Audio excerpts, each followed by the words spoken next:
documents also confirming he got a list of other AI tech executives. A late rally on Wall Street, the Dow up 302 at the bell. America is listening to Fox News. I move mountains for a living. Literally. That means I don't carry hand lotion, and when it comes to serious heartburn, I don't mess around with anything but Rolaids. Rolaids' dual-active formula has calcium carbonate and magnesium hydroxide that relieves heartburn fast. Yeah, you heard right. 2 actives for that powerful relief. And the best part? The roll fits right here in my pocket, so I can get back to moving mountains. Rolade spells powerful relief. Read each label. Use as directed. Keep out of reach of children. Here's a tale of Becky. Didn't know what to do with new meds prescribed and no real cost clue. She squinted at prices, that can't be right. Then tapped GoodRx and saw the light. She could get a deal. Book telehealth if she feel. Learn about those meds without any stress. That one little app does all the rest. Even my horse downloaded it. Dang, save time and money on prescriptions. Check GoodRx. GoodRx is not insurance. Air Comfort Service, heating, cooling, and insulation, weather. Our temperatures well above average on this Monday afternoon. 87 for the high, partly sunny, windy, warm, maybe a spot shower. Tonight, partly cloudy, windy, and warm, 69. Tuesday, partly sunny, windy. There's going to be some developing thunderstorms Tuesday afternoon. Some could be strong, possibly severe, but it's not an all-day rain. 89 for the high Tuesday. This is 97.1 FM Talk. Chief Meteorologist Dave Murray. This hour of the Mark Reardon Show is sponsored by Gamma Tree Experts. Your trees deserve the best care. Call Gamma Tree Experts. This is the Mark Reardon Show on 97.1 FM Talk.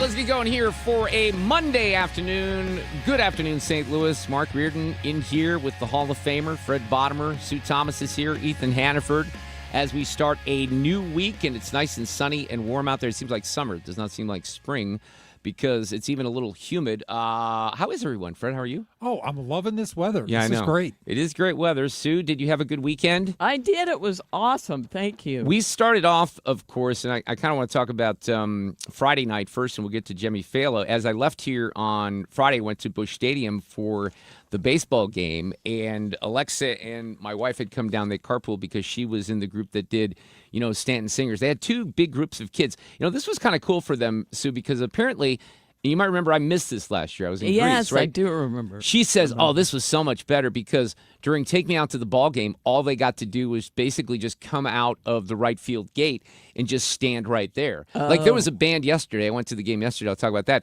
And the band, that's where they did it. But in the situation on Friday night, they all got to walk. And it was all the elementary schools, I think, in Rockwood. And one of them sang God Bless America, and then my daughter's group did the national anthem. But they were all right behind home plate, right, which was kind of cool. So Alexa, now I'm going to have to assume that this is true. I will say my daughter makes up a lot of stuff, okay? She's got a wild imagination. But she tells me, and it does sound legit that she would do this, that she's walking by the Cardinals dugout, and Yachty's there. And she says to Yachty, Yachty, your brother signed a baseball for me. And he smiled. And then she goes, I think he was kind of overwhelmed because everyone was saying hi to him. But I thought about something, Fred and Ethan and Sue. I think you guys would agree. There's no one else on that bench that she would have recognized. I mean, my daughter actually gets baseball, and she follows baseball. There is not another person on the entire bench that she would know. I'm trying to get her up to speed, but she used to know the players. She really did. But it was funny because she was so excited about saying hi to Yachty. So they did a great job with the national anthem. And then I must say this because we were given the opportunity. The Cardinals have this media luncheon every year, and they give you tickets to experience. Usually it's an all-inclusive area. So this year they gave us the tickets for, what the hell are they calling it? The $29 Coca-Cola Unlimited. Right. That is a great deal. So Alexa sang the national anthem, and then she had her seat like with her friends, but we walked. It was actually the entire opposite end of the stadium from where they were. But it was great because you walk through, they got the hot dogs, the brats, your chips. You can fill up your own soda. The seats, I did not sit in the seats that they gave to us because we went back over to, where her friends were. But it's insane. Now, I know that they say starting at $29, right? I don't know where they finish. But what I will say is the seats are pretty good. And for that price, it's a no-brainer. That's great. Yeah, you can go through and you get your hot dogs and everything. You don't have to wait. The only time the line even gets, it wasn't even really a line, is during the between innings. That's when people kind of go up through the line. But it goes so fast because you're not sitting there with transactions, right? You're not paying them. You just grab the food and go. That makes sense. And I bet that they'll stay around that price in large part. The only time that I could think that they would really maybe go up a little bit is if there is enough demand ballpark wide that they would need to, and that would be for series maybe against the Cubs and the Dodgers, and if they were to make the playoffs, which is probably not going to happen. But I will say that was a good experience, and and I'm kind of a ticket snob too, so I don't like to sit far away. But they were great, and good. I think people will really have a good time with that. So yesterday, I must say this too, because I had plans to go to the game yesterday with my friend Joe Arnold, who's down in Louisville. Of course, he's best friends with Scott Jennings. The whole reason that we have a relationship here and that I have a friendship with Scott is because of Joe. We're all good friends. I've known Joe since 2000. He grew up here in the Belleville area.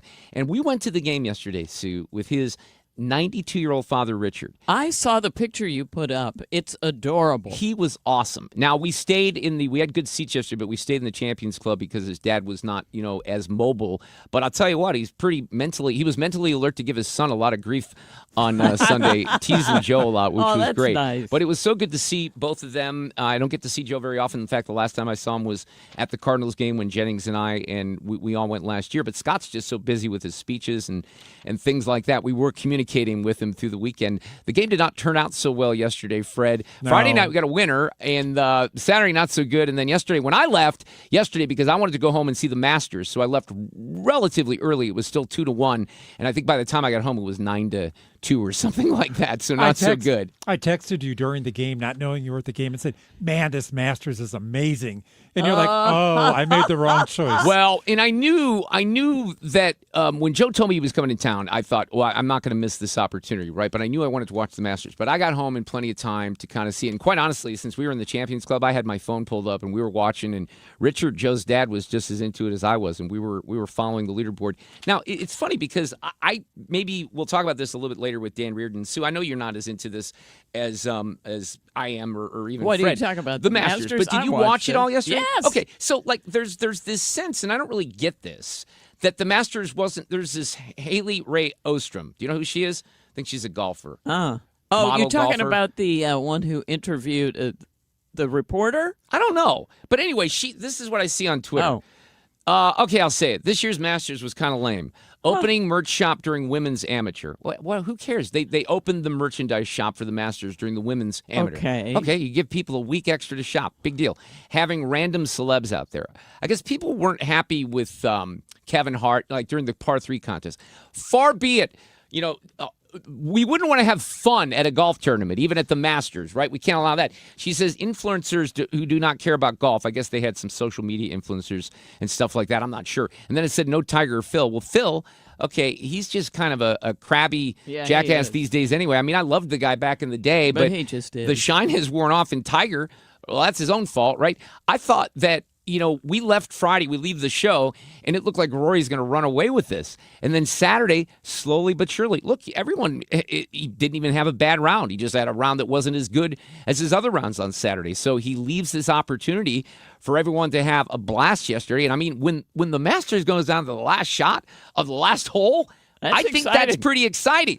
And I was rooting for Rory. Now, I would have been happy if there was a little drama there, a little bit more drama, because that's what we love. But, he had the big lead, and the back-to-back win. He's only one of 4 professional golfers to ever have a back-to-back green jacket. That is an amazing accomplishment. It is. But still, even at the 16th hole, at least, there were still 5 people able to win. Absolutely.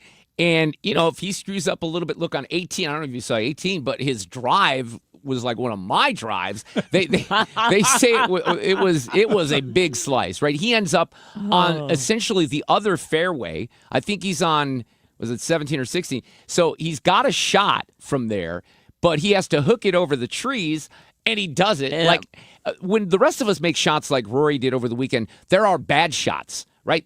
His recovery shots, he knows how to slice enough, how to hook enough. These guys are so incredible. I mean, his wedges were working remarkably well for most of the weekend. But I just think it's an incredible story. It's beautiful down there. I got a Master shirt, by the way. My friend Jeff Drew, who I played pickleball with on Saturday, he went down for Friday's rounds, and he brought me a Master shirt, which was very nice. But I really enjoyed the weekend, sports-wise. I thought it was great. And then you have to kind of come back to earth with everything that's happening in Washington. I don't think, well, in fact, I can say with a lot of confidence that I did not go into the weekend thinking that J.D. Vance was going to, come out of Pakistan with some sort of deal. It was sort of ridiculous to begin with. But then we have this story with Trump, and there's a couple of deals here with the Pope and then also with the picture with Jesus. Fred, have you paid attention to this? Oh, yeah. There was an image that showed President Trump in a white and red robe, and it looked like it was certainly something that indicated divine intervention in religious imagery, right? How did you see it? You're the religion editor of KMOX Radio and have been for decades. Fred, how would you interpret the picture, the screenshot of a post that President Trump put on Truth Social? I never imagined it to be what the president today said it was that he was posing as a doctor. It's a very diplomatic way to say that, Fred, I will say. So what the president says, he did not apologize, and, this is kind of the second weekend in a row when we had a tweet that was, or a Truth Social post that was somewhat controversial because he was going to wipe out the entire Iranian civilization last week. That was Trump hyperbole. I think we kind of knew that wasn't going to happen. However, some people don't take well to that. He also attacked Pope Leo. Do you want to attack the Pope when you have how many Catholics? 53 million in this country or something like that? You might want to be careful here. And then on this thing, he said, Sue, did you see the image? I just saw it. Okay. So what would you say? What does that look like to you? Would you interpret that at all? I could see how that would upset people. Yeah. Okay. So he says that he thought he was, because he posted it and he kind of agreed that he posted with, he goes, I will not apologize. And he said about Pope Leo, I'm just responding to the Pope. There's nothing to apologize for. But on the other thing, he said that he was being portrayed as a doctor. That was the reasoning that he gave. So here's first on Pope Leo here. You apologize? No, I don't, because Pope Leo said things that are wrong. He was very much against what I'm doing with regard to Iran, and you cannot have a nuclear Iran. Pope Leo would not be happy with the end result. You have hundreds of millions of people dead, and it's not going to happen. So I can't. I think he's very weak on crime and other things. So no, I don't know if do you want to pick a fight with the Pope? I wouldn't suggest that that's something politically that would be beneficial to you. No, I don't, because Pope Leo said things that are wrong. All right, so he won't apologize for that. And then on the picture of him as Jesus, if that's what it was. Mr. President, did you post that picture of yourself depicted as Jesus Christ? Well, it wasn't depicted. It was me. I did post it, and I thought it was me as a doctor, and had to do with Red Cross as a Red Cross worker there, which we support. And only the fake news could come up with that one. So I just heard about it, and I said, how did they come up with that? It's supposed to be me as a doctor making people better, and I do make people better. I make people a lot better. Let me see if I can explain this to the audience this afternoon who might be a little visually challenged and they don't have the picture. It doesn't look like a doctor of any sorts would be involved here. If this is a doctor, I'm seeing the wrong type of doctor. That's what I'd say. There comes a point where you just have to call these things the way they are, and I'm certainly at that point. Somebody tweeted today, my primary care doctor always glides in wearing a flowing white robe. Light emanates from his hands as he takes my vitals. The clouds part. The angels sing, all for the low, low price of $50 copay. Very understandable mistake, which I thought was a pretty good response from Billy Binion. But, this is the type of thing that happens with this president. It's not going to stop. I'm more interested personally in stopping a war in the Middle East right now and getting the economy back on track. Lo and behold, I thought, a couple of years ago there was this presidential campaign that those were the types of things that were not going to happen. But those are the things that are happening right now. Look, for those of you, and maybe we're at that point again, Fred, where we take some calls. We took some calls about 4 weeks ago. We're 7 weeks into this thing. Everyone was with the president, right? I'm not breaking from the president. You still there? Because we're 7 weeks in, and there is no end in sight whatsoever to this. No end whatsoever. It's going to go on. Now the straits are closed or they're open. Which are they, Fred? Do we know? Every hour, it seems to change. It really does. So I don't know how to keep track of this stuff. We got J.J. Carafano coming up here in just a couple of minutes to kind of talk about some things with Iran. I don't know. Now, Jack Keane says that Iran messed up on this deal. First of all, I think the timing is exquisite here in terms of what's actually taken place. The Iranians kind of surprised me a little bit. I think they actually miscalculated somewhat, because I think they overplayed their hand in the sense of what the Straits of Hormuz and taking control of it meant. We're in the hour of execution. Ships are coming on a channel that CENTCOM is demanding them to talk to on, and they will control their transit on that channel and tell them where to go and what to do. But it really is difficult to understand, even if it's open or closed. They've kind of gone back and forth with some of the claims here in the last 24 hours or so. So Trump was asked about the goal here. Mr. President, as far as the naval blockade is concerned, what's the end game? Is it to force Iran back to the negotiating table? Is it to open up the strait so that gas prices ultimately come down? Maybe everything. I mean, both of those things, certainly, and more. We can't let a country blackmail or extort the world, because that's what they're doing. They're really blackmailing the world. We're not going to let that happen. And, the amazing thing is we don't, can you believe this? We don't use the strait. We don't need the strait. We have our own oil and gas, much more than we need. Yeah, I mentioned Jim Carafano's coming up here. He'll have some thoughts on the Straits of Hormuz, and we'll figure out where we are with the war. Peder Zane coming up at 3:30. We have Sue's News on a Monday. Mack Bradley, who is one of our favorites locally because he's such a space geek. He's written books about the moon. He's got some thoughts about Artemis, too. I was sitting at that baseball game on Friday night, and we were actually up in that, all-inclusive area, and I realized it was like 7:30. I'm like, oh, I missed Splashdown, so I had to pull it up on the phone, and I did watch it, because it was all over Twitter. So that was a lot of fun, and Mac will have some thoughts on the next steps in all of this with Artemis. Frank Cusumano weighs in on the Masters and the Cardinals losing 2 out of 3 to the Red Sox. We have Andrew Bailey on the show tonight, former AG. He's in town with Governor Kehoe to talk about security measures that are being taken to keep Missourians safe at the World Cup games in Kansas City. He's the deputy director of the FBI. He is a very loyal Mark Reardon Show fan, big fan of Fred and Sue's, and he's going to join us after. You laugh, he is. He loves the show. He's going to join us after 5 o'clock. And Sue, the question that you asked.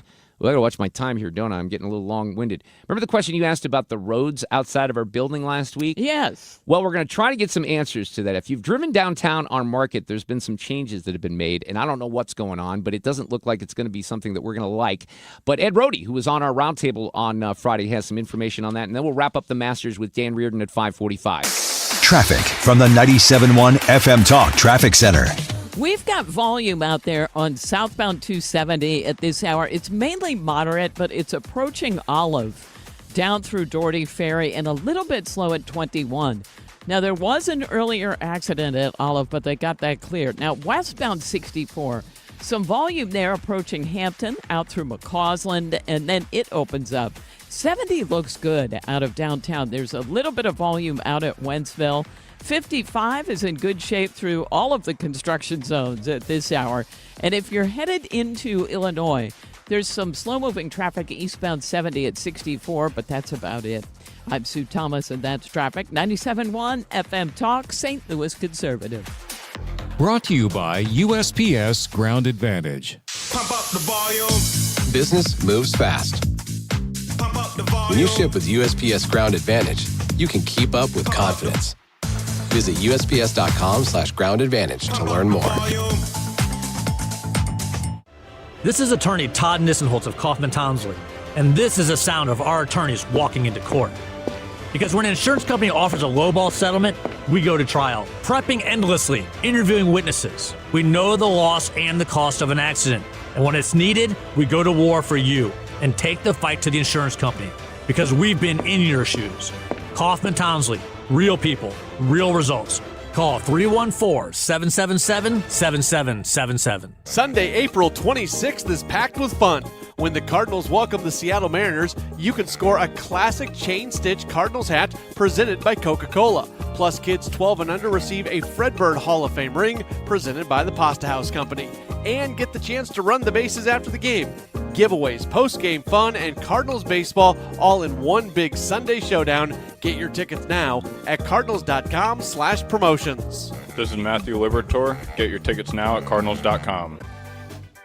Every Sunday home game is a Kids Sunday at Busch Stadium. From Team Fred Birding games to a kid-friendly DJ, ice cream, and family favorite activities. Sundays are built for young fans. Plus, select Sundays feature kids run the bases after the game. It's a day made for smiles, memories, and Cardinals baseball together. Make Sundays your family tradition at Busch Stadium. Tickets and details at cardinals.com/KidsSunday. We all know spring weather means spring storms. Mark Cox here for Hanson's Tree Service. Now's the time to remove any dead or hazardous trees over your home before the spring storms bring them down. It's a great time to have an arborist come out and put together a plant health care program for your trees and shrubs. You can also order mulch and compost directly from the website and have it delivered to your driveway. Just go to hansonstree.com. Again, that's hansonstree.com.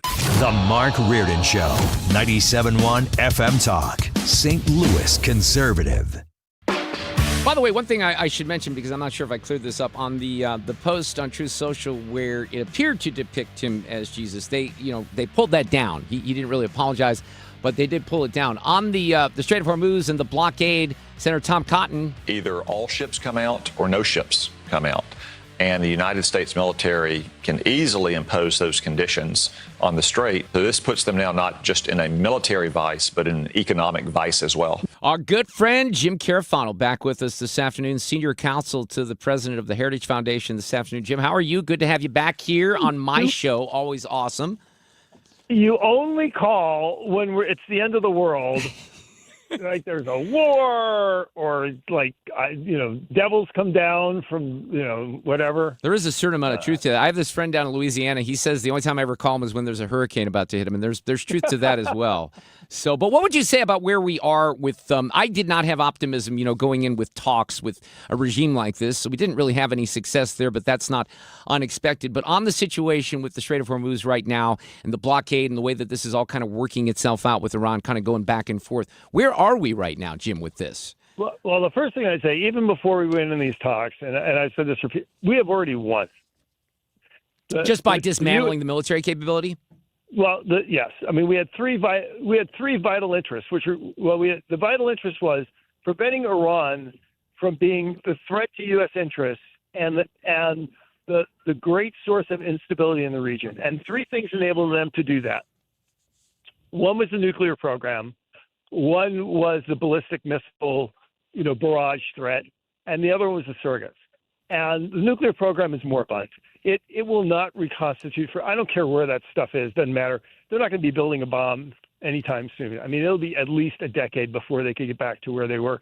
The ballistic missile capability, again, it'll take them years to reconstitute that if we left them alone, which we won't. And the surrogates have been incredibly diminished. I mean, it's unbelievable. So if you look at where we were a year ago, for Iran to get back to where they were, if we did absolutely nothing, it would take them a decade to be the threat they were a year ago. And the reality is we're not going to do absolutely nothing. The Arab nations and Israel, they're going to get together. They're going to do coalition defense. We're going to mow the grass if we have to. So it's going to be a long time. So we have won. Now, what the interesting thing about the Straits, the Strait of Hormuz is that was like a stupid card for the Iranians to play, because I tell you what, we have the capacity to do two things. One is militarily we can create conditions where ships can do safe passage in the Gulf. But the other thing that's even easier, and that we're not blockading the Strait of Hormuz. We are blockading Iranian ports. Right. So nothing can enter or leave an Iranian port unless we say so, which is actually even easier than clearing the strait. What Iran has done is allow the United States to demonstrate the unbelievable superiority that we have in that region. And so what they've done is they've actually diminished. That was a stupid play because it puts them in an even weaker space. And here's the irony here. People say, well, we have to finish the job. And I don't know when and if the Iranian regime is going to fall. if it does fall, the thing that's most likely to cause the collapse of the regime in the end is that these yahoos, because the only thing they really care about is staying in power. But if they keep doing these aggressively stupid things, which wind up making them look even weaker, that's what actually might. The one thing that could collapse the Iran regime is the Iran regime by the stupid choices that they make. Well, don't you think, to a certain extent, I mean, I think you're right about all this military success, and even I'd like to find the enriched uranium, but you would like to think that that's going to delay that. But they also have to know that any kind of trouble that they could at least try to pose is going to disrupt things for the U.S. So, running out the clock has to be certainly a part of the strategy, because I don't even know what other cards they have on the table.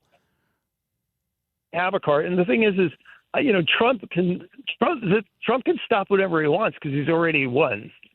So the number one issue for the number one issue for the U.S. really is energy prices, right? Yeah. And that's the one thing I think everybody's concerned about. And people would say, "Oh God, he's got to quit because energy prices need to come down. He needs to have low energy prices going to Memorial Day and the midterms." But I think people overvalue the pressure on Trump on the midterms.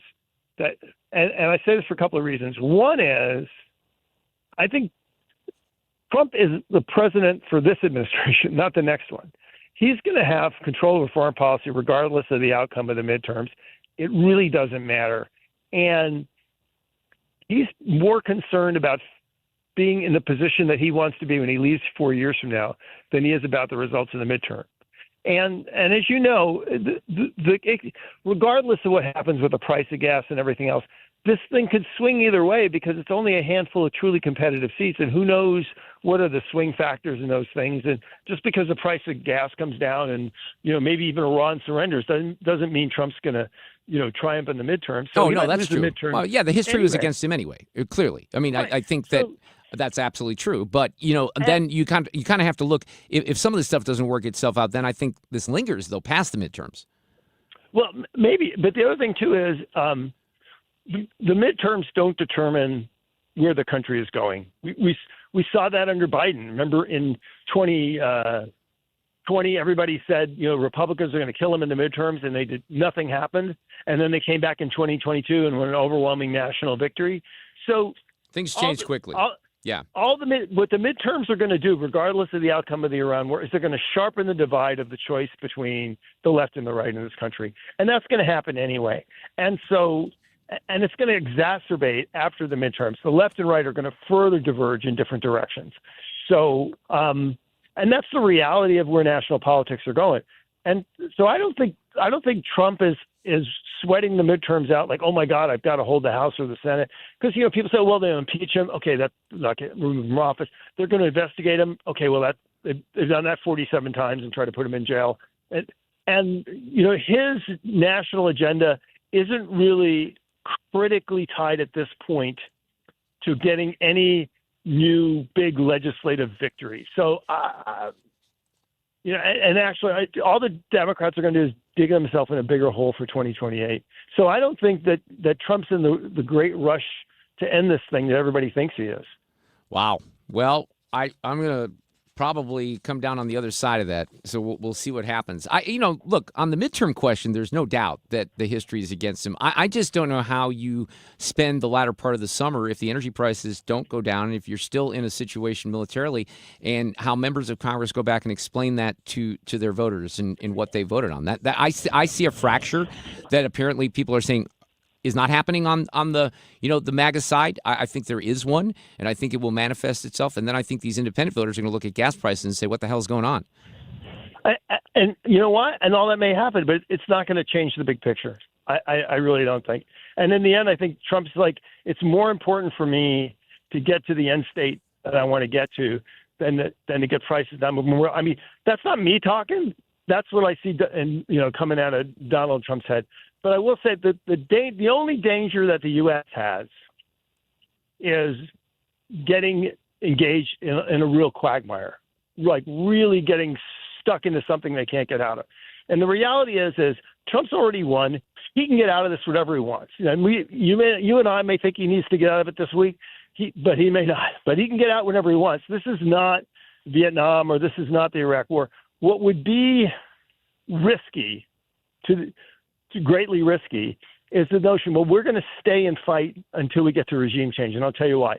There's 90 million people. It's the country twice the size of Texas that has, even with this diminished capacity, that has no capacity to really take on the security regime of this government. So the question is how much do you have to do to actually get to tipping point? And the answer is we don't know. And that's the worst kind of war to fight, where you have to, you just need to get the other guy to quit, and you don't know how much resource. That's why we lost in Vietnam, because Johnson said, if I do just a little more, I'll win the war, and the North Vietnamese will give up, and they never gave up, right? So if we're into a thing like in Iraq or Vietnam, where we're just saying, or Afghanistan, we're saying we're just going to keep throwing stuff at this until we get exactly well, then that's what a we want. mess. Right. That's a mess, and that will cost them the national elections. And here's the one thing we have to remember, and it doesn't matter what happens in midterms. 2028 is a referendum on Donald Trump. Doesn't matter who the candidates are in either party, because all the Democrats are going to do is attack the guy. And who's ever running from the Republican side, they can't say, well, I don't agree with Donald Trump, because the people that vote for Trump, they're not going to vote for you.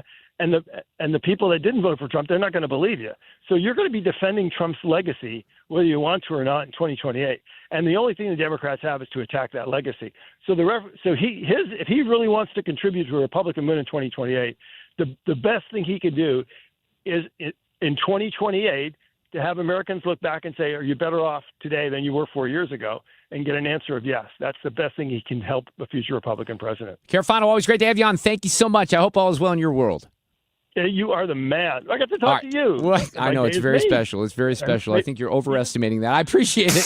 Traffic from the 97.1 FM Talk Traffic Center. We've got some volume out there. It's not terrible, but southbound 270 has slow pockets between Olive and Gravel. Then it opens up. 55 is in good shape. 64 westbound, a slow go approaching Hampton out through McCausland, and at 270 one more time at the 70 split. 70 westbound, a little bit slow there at K and also at Wentzville, but that's, could be worse. It's not that bad. Highway K is a slow go, headed for 364 at this hour. And on the Illinois side, northbound Route 3, well, I guess it's in both directions, but mostly northbound is jammed at Monsanto Avenue, a slow-moving train there. And eastbound 70 is a slow go at 64. This report brought to you by Overhead Door Company of St. Louis. Midwest winters take a real toll on your garage door, and Overhead Door Company can come out and perform their 26-point tune-up on your garage door and opener. Just one price for up to 3. And you can just schedule online at overheaddoorstlewis.com. I'm Sue Thomas. That's Traffic 97.1 FM Talk, St. Louis Conservative. If you need a new garage door, this could be your lucky day. Entries are now open for the $5,000 sweepstakes at Overhead Door Company of St. Louis. A winner will be chosen at random to receive $5,000 towards new garage doors, openers, or front entry doors of their choice. Enter now at overheaddoorstlewis.com. Maybe you're curious of the price that you would sell your home if you were going to put it on the market. I have a great tool for you to use on the Gelman Team's website. If you go to thegelmanteam.com, Mark and Neil have a great It's a team. I've worked with them before. I love the fact that I had someone assigned on the buy side, someone else on the sell side. But you go to the website, thegelmanteam.com, right at the top, it says, how much is your home really worth? Find out for free. You have to allow a pop-up to come up. You enter your address, a little information, it kicks you back a price that is pretty on the mark for what you might list that home for. Now, if the Gelmans, if you'd like them to take it to the next step, they'll do that for you. If you're just curious, well, that's where it ends. They're not going to sell your information. They can offer you an instant offer as well. So if you want to do something where you don't have showings and a hassle, they'll make you an offer. If you want to crank up the marketing and make the most money, well, then you kind of get with Mark and Neil and said, I heard this guy talking about you on 97.1 FM Talk. What do I need to do to sell my home at the top price? They may say, well, we need to stage it. You may say, what? My home looks great. But they're the experts, and they really know what they're doing here in St. Louis and have for a long time. Mark and Neil are awesome. Get with them today. Tell them you heard about it here on 97.1 FM Talk. The Gelman Team with eXp Realty. Online at thegelmanteam.com. License number GL250000615. We've seen all kinds of clogs, so remember the rule. Only flush 3 things. Number 1, number 2, and toilet paper. What about my dinosaurs? No? My monster truck? Nope. What about? If it's not the big three, don't flush it. But if someone does flush a dinosaur? Call Grasser. We clear the clog and get things moving again. Green is always Grasser at GrasserHomeservices.com.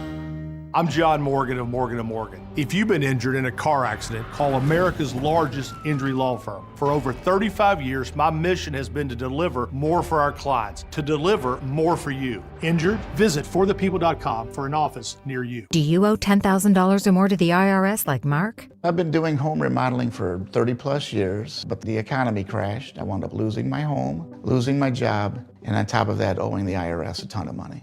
I owed the IRS $114,000. It really, truly was the worst part of my life. Then Mark found tax relief advocates. On news radio, I heard about TRA, and I thought, what's the worst that could happen? So I picked up the phone and I called them. When it was all said and done, TRA settled my $114,000 debt for $100, and I'm telling you, I was ecstatic. Could not believe it. Would recommend TRA to anyone. If you owe 10 or even hundreds of thousands of dollars to the IRS, don't lose hope. Do what Mark did and call TRA for a consultation. But TRA did. They gave me a second chance, and I'm forever grateful. Visit TRA.com or call 800-491-9914. 800-491-9914. That's 800-491-9914. It's time for a $98 AC tune-up.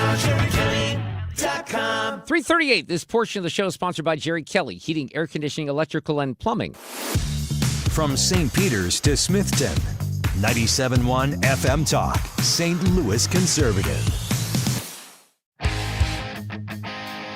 Well, we'll have a Monday edition of Sue's News coming up. If you grew up in the late 1960s, early 1970s, you know who Sid and Marty Krofft were, and we had one of them leave the planet today. One of them had already left the planet, but we have some memories to kind of bring back. We'll run down the end of the Artemis mission with our friend Mack Bradley, who's local here in St. Louis. Mack participates, he runs Mardi Gras Inc., but he's a space geek, I guess we can say. Really, really informed. He's written books about space. He was out of town during some of the Artemis mission, or we would have had him on sooner, but he's going to join us this afternoon in the 5 o'clock hour tonight. Right after the top of the hour, we'll have Andrew Bailey, former Missouri Attorney General, who's actually in Missouri with Governor Kehoe to talk about security at the World Cup games in Kansas City. And Andrew, we grew very close here on the show. I got to know him personally as well. I'm looking forward to catching up with him. And we'll wrap up the Masters with Dan Reardon as well. What an end of the tournament. Actually, a great weekend overall. And again, I was talking about this. Some people thought it was not as good. And I don't know what you want. Last year was great. I don't think you're going to beat that, but that was a hell of a weekend if you're a professional golf fan. Peder Zane is back with us. He's an editor and a columnist at Real Clear Investigations and Real Clear Politics. Peter, how are you? Welcome back on this Monday.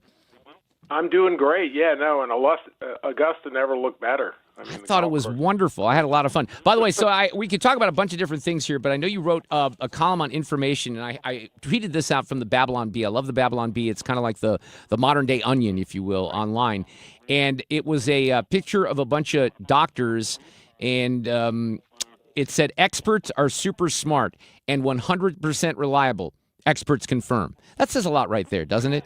Because I go on this rant against the experts because, man, the experts get it so wrong. And you wrote a column about how information is hard to find. One of the things is that the information that you do find isn't accurate or reliable. That's part of the issue too, isn't it? Yes, it's skewed. I mean, basically, I highly recommend Jacob Siegel, who writes for Tablet, has a fantastic book out called The Information Society. Had him on last week. We're ahead of you. Oh. Yeah, I had him on Thursday, I think it was. Yes, a great, very important book. And so we then interviewed him on a podcast that we have, and I started thinking about his arguments about, and his reporting rather than his arguments on, the rise of a censorship culture and really it being institutionalized, mostly by the Democratic Party, but the Republicans a little bit too. And I was thinking, what's missing from this? And the two things that are missing from his analysis, I thought, is this is occurring at a time when the whole idea of truth and what is real has been brought into question. And as much as we all might argue about what we think is right or somebody else thinks is right, it's often difficult to have a basis for saying this is correct. and I'm not saying that there aren't facts out there, but that a lot of the partisan disputes that we have are people using one set of facts versus another set of facts to try to make an argument. And the problem is that the one set of facts ignores your set of facts. And so it's very hard to find common ground because we're almost living in different information environments because we basically said there's no truth we can agree on. I think there's truth to that. And one of the things that's frustrating for me just as a host is when I'm always skeptical, even more than I ever was.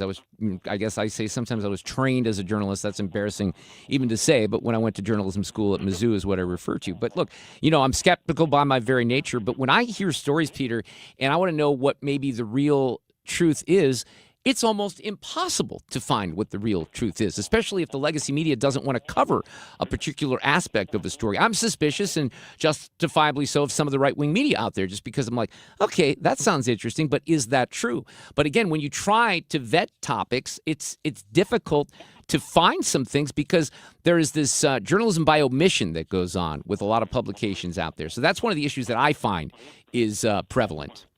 We saw that with Swalwell, where they just weren't reporting on what they're now saying, everybody knew. Well, that's a great example. I didn't even think about that. Yeah, so his race for governor of California, and he's a smarmy little guy. I always kind of knew that about him. It falls apart because all this stuff gets public about hookers, et cetera, over the weekend. There's videos that come out. Well, everybody knew this stuff was happening, right? And then the Oppo research, they had that. They just didn't want to use it until these videos came out, and now he's done.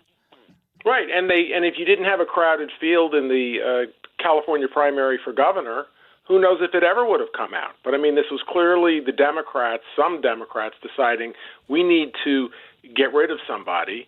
And we have this information on this guy who, by the way, was going on and on about demanding the release of the Epstein files when everybody knew that he was a serial abuser. It's embarrassing. It really is. So getting back to your point, though, I think that there may be a sea change going on. I don't know what it's going to mean, but people always used to say, I don't believe anything I read. The fact is people believe everything they read. But I think that's changing a little bit now, especially because of Twitter, because anybody with half a brain, Twitter and AI, you go online and you see something and the first question has to be, is this real? Yeah, absolutely. Yeah, I saw one today, for example. We do this Tech Talk Tuesday with our friend George Rosenthal. He's a great sponsor, Peter. So he'll be on tomorrow talking about things. But I saw something today, and I find myself almost every day sending him something like this. Let me see if I can pull it up, because what it was I think in Portugal or Spain, but it was a robot that was chasing down these feral hogs and these wild pigs. And I told George, I'm like, I don't know if this is real or not, but it's pretty cool to look at. But I'm still not sure if it's real. Right, and I think that really Twitter and AI is maybe going to revive skepticism a little bit. But that said, I think the other dynamic I was trying to get at in my column is, you have this huge amounts of information that we can't process. So we are always relying on other people to help us understand what it means. You just, as a human being, you're too busy. You don't have time to do it. And so you have media, you have trusted figures and all of this stuff. Unfortunately, the people that we turn to often themselves see information as a tool that they can use to get us to act in certain ways. Well, I think that's true, yeah.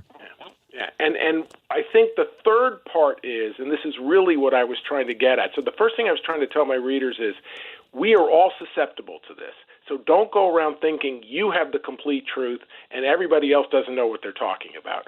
We all are, vulnerable to misinformation. We all spout misinformation because we're all repeating things we heard secondhand. But the problem is that in response to this, we become tribal. And so we accept narratives from one side or the other. And if you're a Republican, if you tell me that you voted for Trump, I can predict probably with 98% accuracy how you're going to feel about 50 different issues.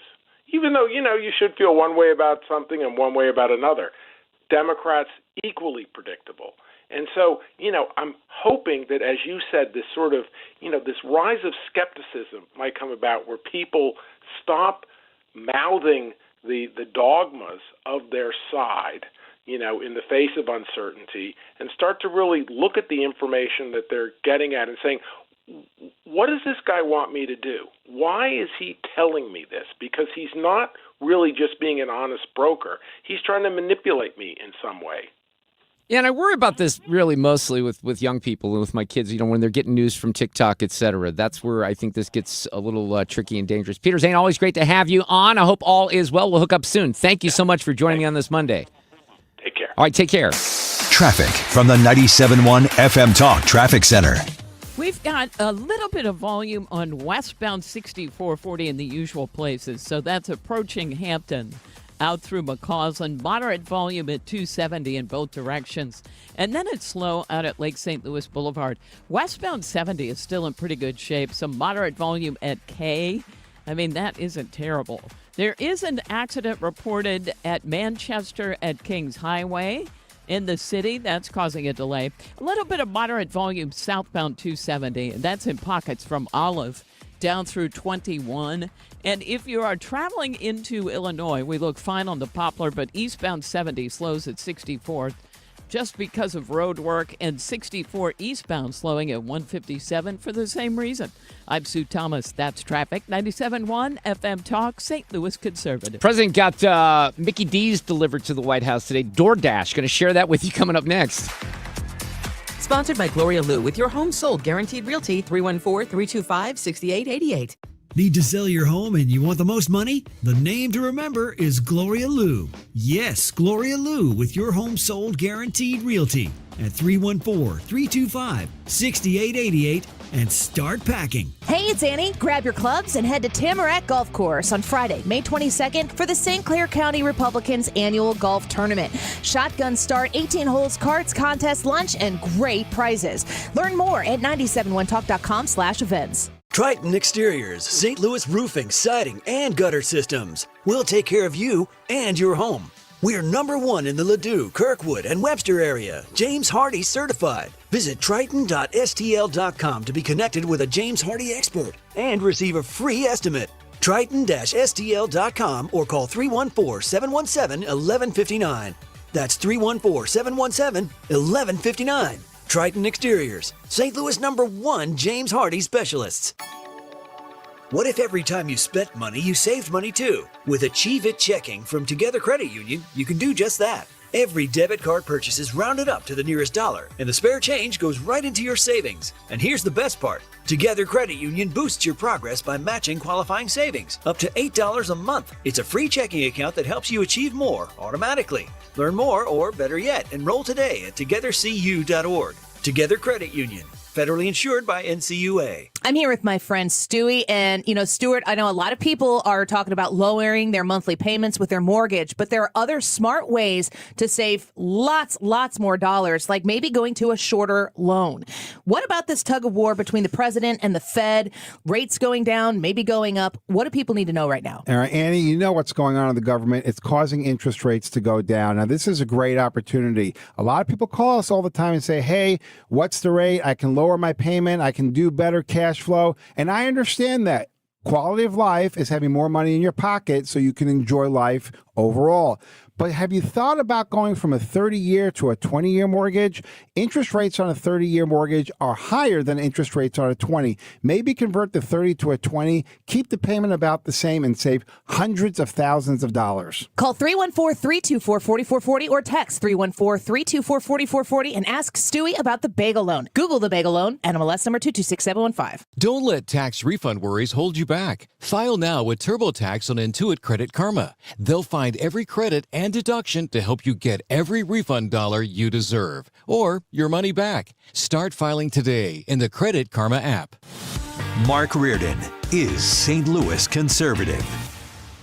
I think we know by this time that the president is a huge fan of McDonald's, right? So yeah. They did a little bit of a little staged, gimmicky news conference today because he wanted to highlight the no tax on tips. So there was a DoorDash delivery driver named Sharon Simmons who was sent to the White House, and the president kind of stepped out and was doing this press avail and, asked Sharon to participate here. We call it the Great Big Beautiful Bill. We should call it the Great Big Beautiful Tax Cut Bill because it's tremendous amounts of money. And that's overtime. That's also on Social Security, as you know. Yes. And it's pretty amazing. Yes, it is. Well, you're really nice. Would you like to do a little news conference with me with these people? These are not the nicest people. They're not nice like you. You know that, right? I'll do whatever you ask me to do, sir. So the no tax on tips is something special, right? It's very special. And that's one that really pertains to you more than anything else. Yes, sir. Yes. It's fantastic. And so it's such an honor to me. So she was there basically to highlight that aspect of it. I want to thank you all, and I especially want to thank you for being here. Well, I want to thank you. Thank you very for much. the no tax on tips. Oh, that's good. It has helped my family out immensely, and I definitely appreciate it. So at one point, there was a reporter that asked a question, Sue. My name is Sharon Simmons. And are the White House good tippers? Do you know? Wait. Potentially. Yes, very. So. Can I ask you something? Thank you. You reminded me.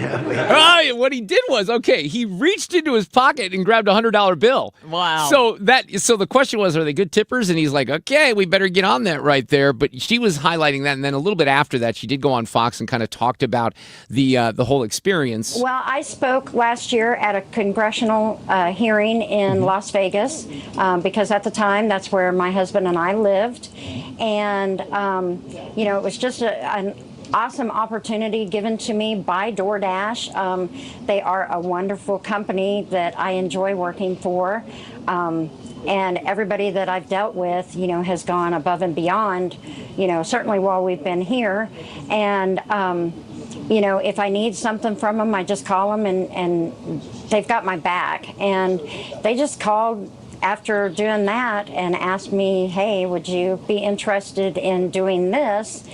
And I said, sure. So what you have there is a very good example of some great PR folks and marketing folks at DoorDash, right? Because they're taking advantage of the opportunities. As they should. Right. Well, you can't fault them for this particular event because they pulled it off. And again, it comes off as, I think it would be more gimmicky if it wasn't for the fact that Trump loves McDonald's, right? So that's definitely something he's passionate about. But what happened was it got a little awkward at times because because he was doing this press avail, and this happens with this president a lot, and I don't know that it's ever going to change, but she's standing right next to him, and then he's being peppered with questions about other things, like Iran and the Jesus question and stuff like that. Right. And then even at one point, he tries to ask her what she thinks rather about women, biological men playing in women's sports. And she says, well, I'm not here for that. She's like, please don't do this to me. Yeah. And he's like, well, I know you agree with me. But she didn't really like being dragged into that particular situation. But that happened today. All right, we're going to take a break at the top of the hour. When we come back, I do have a few things I want to talk about from the show on Saturday night. Sue, you were missed, and I say that genuinely. A lot of fans came up. Oh. They wanted to see you. I pulled out the picture of you because you sent. We had a fun exchange on Saturday where Sue was cycling, and I was playing pickleball, and I sent a picture of the group shot, and you turned it into like an 80s AI image. So I was actually showing people at the show at the factory that picture that you shared. But I want to, give a little shout out to the factory and Jimmy. When we come back, we'll have a Monday edition of Sue's News. We'll have at the bottom of the hour, Mack Bradley, who is really, really an expert, a local expert on space. He's written a book called The Space to Lead. He's got some thoughts on Artemis. We'll get to Cusumano in the next hour or two. Wrap up the Cardinals. The Cardinals in action tonight against the Guardians at Busch Stadium. Traffic from the 97.1 FM Talk Traffic Center. On the roads, we've got some volume out there on eastbound 64. And this is approaching Big Bend, and that's jammed up traffic on southbound 170, just trying to make that merge. But mostly it's the usual volume. So westbound 64, Hampton out through McCausland, a little slow at 270, and again at Lake St. Louis Boulevard. Southbound 270, slow pockets from Olive through Gravois. We've got some slow-moving traffic on 141 southbound at Gravois. And 55 is in pretty good shape. On the Illinois side, Route 3 jams near Monsanto Avenue. And eastbound 70 slows at 64, but we look fine on the Poplar. This report is brought to you by Lakeside Renovation and Design. For over 100 years, they have been St. Louis's choice for transforming homes inside and out. They do windows, siding, kitchens, baths, outdoor spaces, give you quality craftsmanship and lifetime warranties. Go to lakesiderd.com. I'm Sue Thomas. That's Traffic 97.1 FM Talk, St. Louis Conservative. Hi, this is Steve Butts from the Crawford Butts Insurance Agency. In 2026, our agency celebrates a momentous occasion as we celebrate 65 years of service to our clients, a tribute to our founder and my dad, Nor Butts. Our staff is ready to assist you with all your insurance needs. So please call me, Steve Butts, at 314-752-2500 or at crawfordbutts.com. For auto, home, and commercial insurance needs, that's crawfordbutts.com. Today, scammers use AI, fake voices, and realistic messages to make fraud look real. If you're pressured to act fast or promise guaranteed returns, don't fall for the call. I'm Denny Hoskins, Missouri Secretary of State. Our office regulates investing and works to protect investors. Call the Missouri Securities Hotline at 800-721-7996 or visit MissouriProtectsInvestors.com. Paid for by the Missouri Investor Education and Protection Fund. This is a public service announcement. Beat the spring cleaning rush and call my friends at Zero Res. Mark Cox here. It's the perfect time to clean your air ducts as you deal with allergy season. You know, your furnace, your AC efficiency, all of that matters. Your air ducts are like the lungs of your home. If they're dirty, your indoor air is going to suffer. Right now, you get a whole system air duct cleaning for just $5.99. Pay less for fresh. Call 314-474-2020 or go online at ZeroResSTL.com. For the last 33 years, you've discovered that at Banner Construction, we pride ourselves on quality craftsmanship. We believe the single most important decision homeowners must make when considering an exterior restoration project is who do you hire. At Banner, we provide well-engineered, meaningful, long-term solutions to transform your home into the pride of the neighborhood. Let us help you fall in love with your home all over again. Call or visit bannerconstruction.com and have a banner day. The Biz-5K, presented by Worldwide Technology, is back. Produced by the St. Louis Sports Commission, this high-energy corporate race is St. Louis's healthiest happy hour, combining fitness, fun, and unbeatable team bonding for companies of every size. Runners and walkers of all levels are welcome. It all comes together at Energizer Park Thursday, May 7th in downtown St. Louis, an office party like no other. Create your company team today at stlbiz-.com. Don't get lulled into believing the IRS is getting soft. It's just the opposite. Hi, this is Lance Drury with the Lance Drury Law Firm. We are being told by IRS collection officers that their higher-ups are demanding that they get more aggressive than ever. So don't ignore them any longer. Level up. If you have unfiled returns, unpaid taxes, levies, or liens, call me, Lance Drury, today and let me get between you and the IRS. I'll protect your rights. At the Lance Drury Law Firm, our practice is focused 100% on fighting the IRS. Remember, IRS problems are legal problems, and they need to be handled by an expert attorney who's done it for decades. So call the Lance Drury Law Firm today. We're local. Our office is right here in St. Louis. Call 314-260-6120. Visit Lance, DRURY law.com to schedule your free consultation with your local tax resolution law firm. The choice of a lawyer is an important decision and should not be based solely upon advertisements. I mentioned my daughter and her class sang the national anthem at Busch Stadium on Friday night. Yesterday in Baltimore, they allowed a whistling legend. I didn't even know there was a whistling legend. Whistle the national anthem. I'll have some audio examples of that coming up. KFTK FM Florissant from the Kaufman Townsley St. Louis's Injury Lawyers Studio. Call 314-777-7777. That's 314-777-7777. Ramping up the pressure on Iran. I'm Lisa Brady, Fox News. After Iran effectively closed the Strait of Hormuz, President Trump ordered a blockade of Iranian ports. The U.S. is going to stop any ship going to or from Iran through the Strait of Hormuz. Oil tankers will be turned away. Medical and food ships will be allowed through, along with ships not going to Iran. Now, the live ship tracker Marine Traffic says at least 2 tankers were turned around today because of the blockade. Fox's Edward Lawrence at the White House. President Trump says a deal is still possible with Iran after no deal during weekend talks in Pakistan. Iran will not have a nuclear weapon.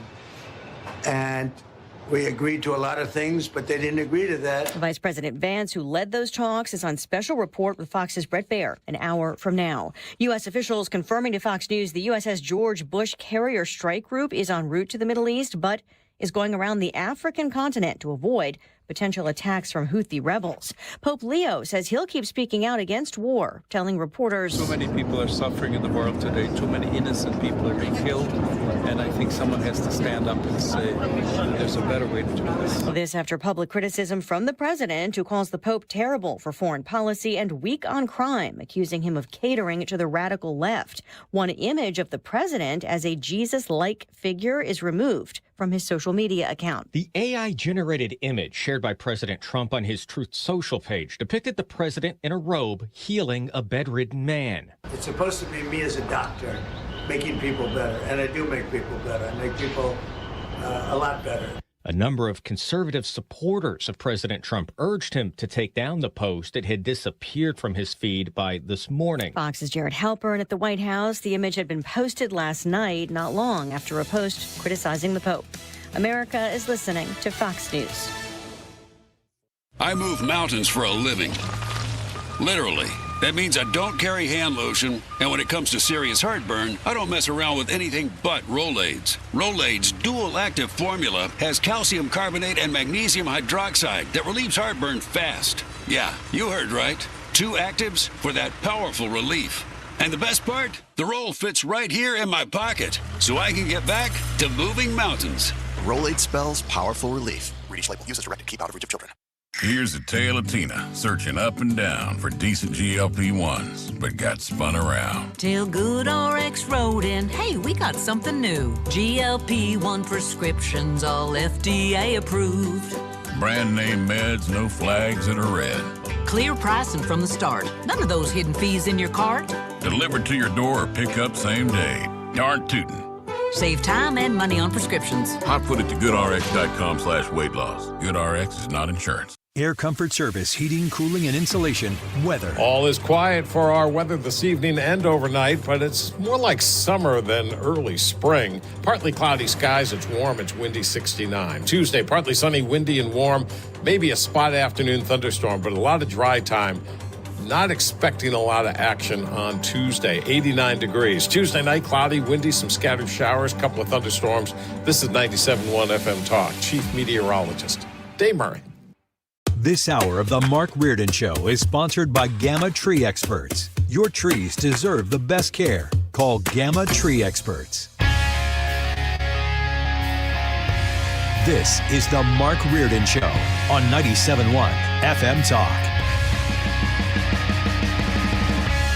Monday afternoon, as we start a new week, I do want to mention a couple things for later on this week. George Gray from The Price is Right is going to do a Price is Wrong on Wednesday afternoon.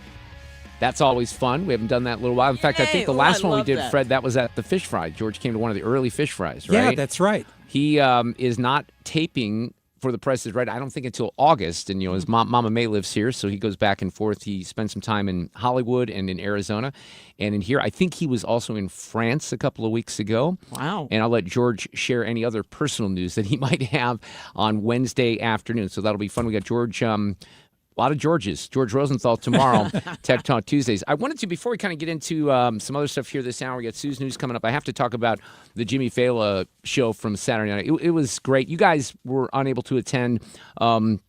Rest assured, you were asked about a lot by the listeners. I promise you that. Nice. We had, first of all, shout out to Trisha Everding, who does a lot of work behind the scenes. She basically runs this radio station and was the person who was organizing all of this. And, Mark and I had to be out there at about 6:30 just to do a quick run through with Jimmy because we introduced them. We weren't sure exactly what that was going to entail, but we kept it relatively brief. Did you do it right? Did you? I think so. I think I did it right. Yeah, because I was supposed to say, I said, ladies and gentlemen, Jimmy Fallon! But what happened was we both went out together, and I swear to God, it was pretty funny because when we were there on stage, I don't know what this guy's name was. I wish I knew his name. The guy from the factory who was kind of the stage manager, right? So he's asking Mark and I, this is one of the questions. Do you guys have any walkout music? I'm like, Dude, if I knew that was in play, I would have been working on this for a couple of weeks, you right? would've. So Cox goes, how about some Van Halen or something like that? And then they asked Jimmy, because Jimmy's got some that was already in there, and I guess they were going to use it. But then they're saying, well, do you want when you come out on stage, they asked this of Jimmy, not us, do you want these lights to do this? And then they started doing this thing with the spotlights where you could have the stage look like it was kind of moving spotlights. And he's like, hell yeah, let's go with that. So a couple of those things were just sort of audibles. But then when Cox and I take the stage, and I referenced this on stage, Fred, when I was talking to people, because Mark says something about it's so great to see everyone. I'm like, I'm just going to be honest with you. I can't see anything but the person's feet right in front of me. The light was so bright in my eyes. And Jimmy even mentioned that after the show, because what happened was, and here's what he said he was going to do. I'll just give you a little behind the scenes. This is nothing that is too secretive. He had his pink blazer on, which was cool. We hung out with him before the show. He's like, look, I'm going to do 45, 50 minutes of stand-up.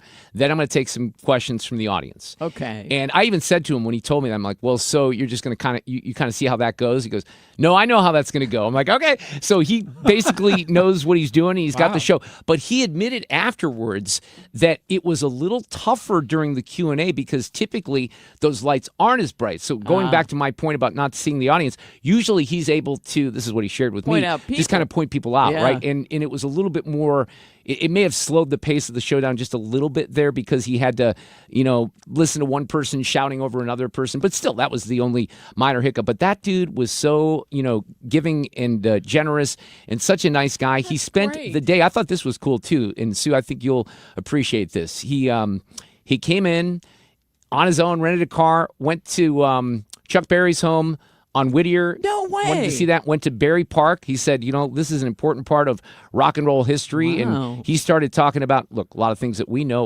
If it wasn't for Chuck Berry, Paul and Ringo may not have been listening to those records, or Paul and John at the time. So I thought that was pretty cool. And I'm then sure he did, you brought up my podcast to him. I should have, because that's a smart move. it is a great podcast with Charles Berry Jr. Anyway, Jimmy was great. He did the show. They did a little VIP meet and greet. My friend Chris Smith was there, who was shot in the head and has a book that's out, and they're kind of doing a movie around his story now as well. But he was there for the meet and greet. We got to meet a lot of listeners, a lot of fans, and it was really, really cool. And the factory is just so awesome. I talked to a lot of people who had not been to that venue. It is really, really a gem of St. Louis, and it's well known on the touring circuit with these bands and with artists because it's so cool backstage. I even took some video. They have this candy wall. Wiggins was getting into the candy wall. Wiggins is a candy man. Right. So, but it was so cool. Like there's an entire wall of like what are Kit Kats and M&Ms and gummies and all these peanut butter cups. Oh, I don't. Those probably are gone. no. That'd be the I'll first show you. to go. I'll show you the video. It's literally an entire wall of Wait, candy. so you could just go by and yeah, like pull you just it grab off? stuff. That's awesome. Some of it's way Wow. high up, so you'd kind of need a chair or a ladder. But there's so much candy there. Is the good stuff high? I think so. Yeah, that's how they get you. Ryan yeah. said he was picking Jimmy Fallon's brain a lot on Saturday, and Jimmy said that like all the shows at Fox, they all have a bunch of writers and stuff. Yeah. Jimmy doesn't have any writers. He writes his own show. Only one. He writes his own show because he said basically like he'd be having to edit like everything that was done because he likes it done a specific way. And he is so funny. I get to catch the beginning of it here when we're wrapping up our show because it's on right after ours. And it is hilarious. He does such a good job. So I can only imagine how good. So the event his was. show aired at 11 o'clock on Saturday night. So it's literally 10:15. We're backstage. This is after the show, and Wiggins is asking some of these questions. And Gutfeld has 12 writers. That's what he said. Some of these guys like Fallon and Kimmel and those guys, they have like 20 writers. So Jimmy's like, no, it's just easier for me to do the thing. And he pulls out his phone. He kind of shows us the process and the emails that he sends to himself. He goes, here's my monologue. And he goes, if you were watching the show tonight, this is what you'd see. So he was very, very generous with some of the things that he does. But this guy, man, I'll tell you what, and you can sense this if you listen to him, his brain is going non-freaking stop with sparks going off. And you can't throw him off at all because he's a professional comedian. He thrives on. But I liked it because it was truly stand-up, and he was telling some Fox stories, and there's one joke, oh my God, I'm stealing a joke For those people who are in attendance, it had to do with AIDS and Alzheimer's. That's all I'm going to say. You know the joke. I sent it to myself. I have to make sure I get the punchline right. I'm going to check with Jimmy. I'm going to use that joke from now until the end of time. I loved it so much. Oh, my gosh. Okay. And it's very raunchy. Like, I couldn't even begin to even describe it on the air. Yes. That was a good pre-birthday. We've got happy birthday to you, Mark. Today is the day. Fred, can I get thank you. Yeah. Oh, yeah. Appreciate Happy that. birthday, Because Mark. you've only been talking about it for, what, 3 weeks? I have no or idea is what it you're talking 2 about. weeks? Yeah. Or maybe more, maybe less. But then you get to the day, and I don't even want to talk about it. Yeah, I don't want to confront. he was all good. I know. I went, hey, happy birthday. He's like, Yeah. Okay, but look how cute It's an uncomfortable number. All right, so the card says this looks like a $10 card. It's a good one. Yeah, because it's got like 3D You know when dimension it's to thick, it. when it's thick. Well, Yep. because the It's front of it Reardon. also has here. I can show the camera. The front of it has like a television with someone with a spacesuit. Well, that's good timing. Remember when they used to play music videos on TV? Is there an audio component No. here? Okay, I'm going to open Do it up. ya? Looks like you still have your memory then. Ha! That's a positive. We need the Kenny Wallace laugh for that one, right? Thank you. He did great. And it says happy birthday. Well, thank you so much. You guys Yeah, wrote you little got a notes to me. Deerberg's cake for the kids. It's got balloons on it, and we're hungry. Just dropping that one for you. Ethan says, I hope that your 80th year is your best one yet. Yeah, I deserve that. I do. You guys crack into the cake. You know that I don't eat when I'm on the air. By the way, I will say this. After I introduced Fela, I got into the candy wall myself There and you some go. of the other things that they had Good in for the green you. room because that place is so cool. I You wish- talked see a lot that. about how much you love their backstage setup and everything. I wish everyone could see it because the bands and the crews love it. Look, the crews can go in, they can take showers. They have a little patio area out there. That's where Jimmy did his meet and greet. He did it in the outside patio area, and that place is just so awesome. It's really, really cool. I'm going to look it up. Candy wall. I'll show you Well, the Mark video. has the videos too. Yeah, I can Look show you forward the to seeing video them. as well because it's really neat. But anyway, thank you guys for the birthday Yes. greetings. I do appreciate that. We're into very uncomfortable numbers, so I don't like to really discuss those numbers anymore. And At least they're still going up. yeah, there's something to that. But Yes. honestly, I get. I don't want to get like too much of a bummer here, but I get sad sometimes just because my daughter's 11 years old. Had her when I was 50, a month and a half after I had her, I turned 50, right? Or basically a month. She was March 8th, April 13th. So, my older kids are in their 20s. I start to get sad sometimes when I think about things I might miss with my daughter. Now, granted, I could live. And I You was thinking about could. this yesterday where Joe Arnold and I went to the game with his father, Richard, who's 92 years old. Yes. That's awesome. And I mean, the things that guy lived through and experienced and Yep. the knowledge and all Yep. this stuff. So you just don't know, obviously.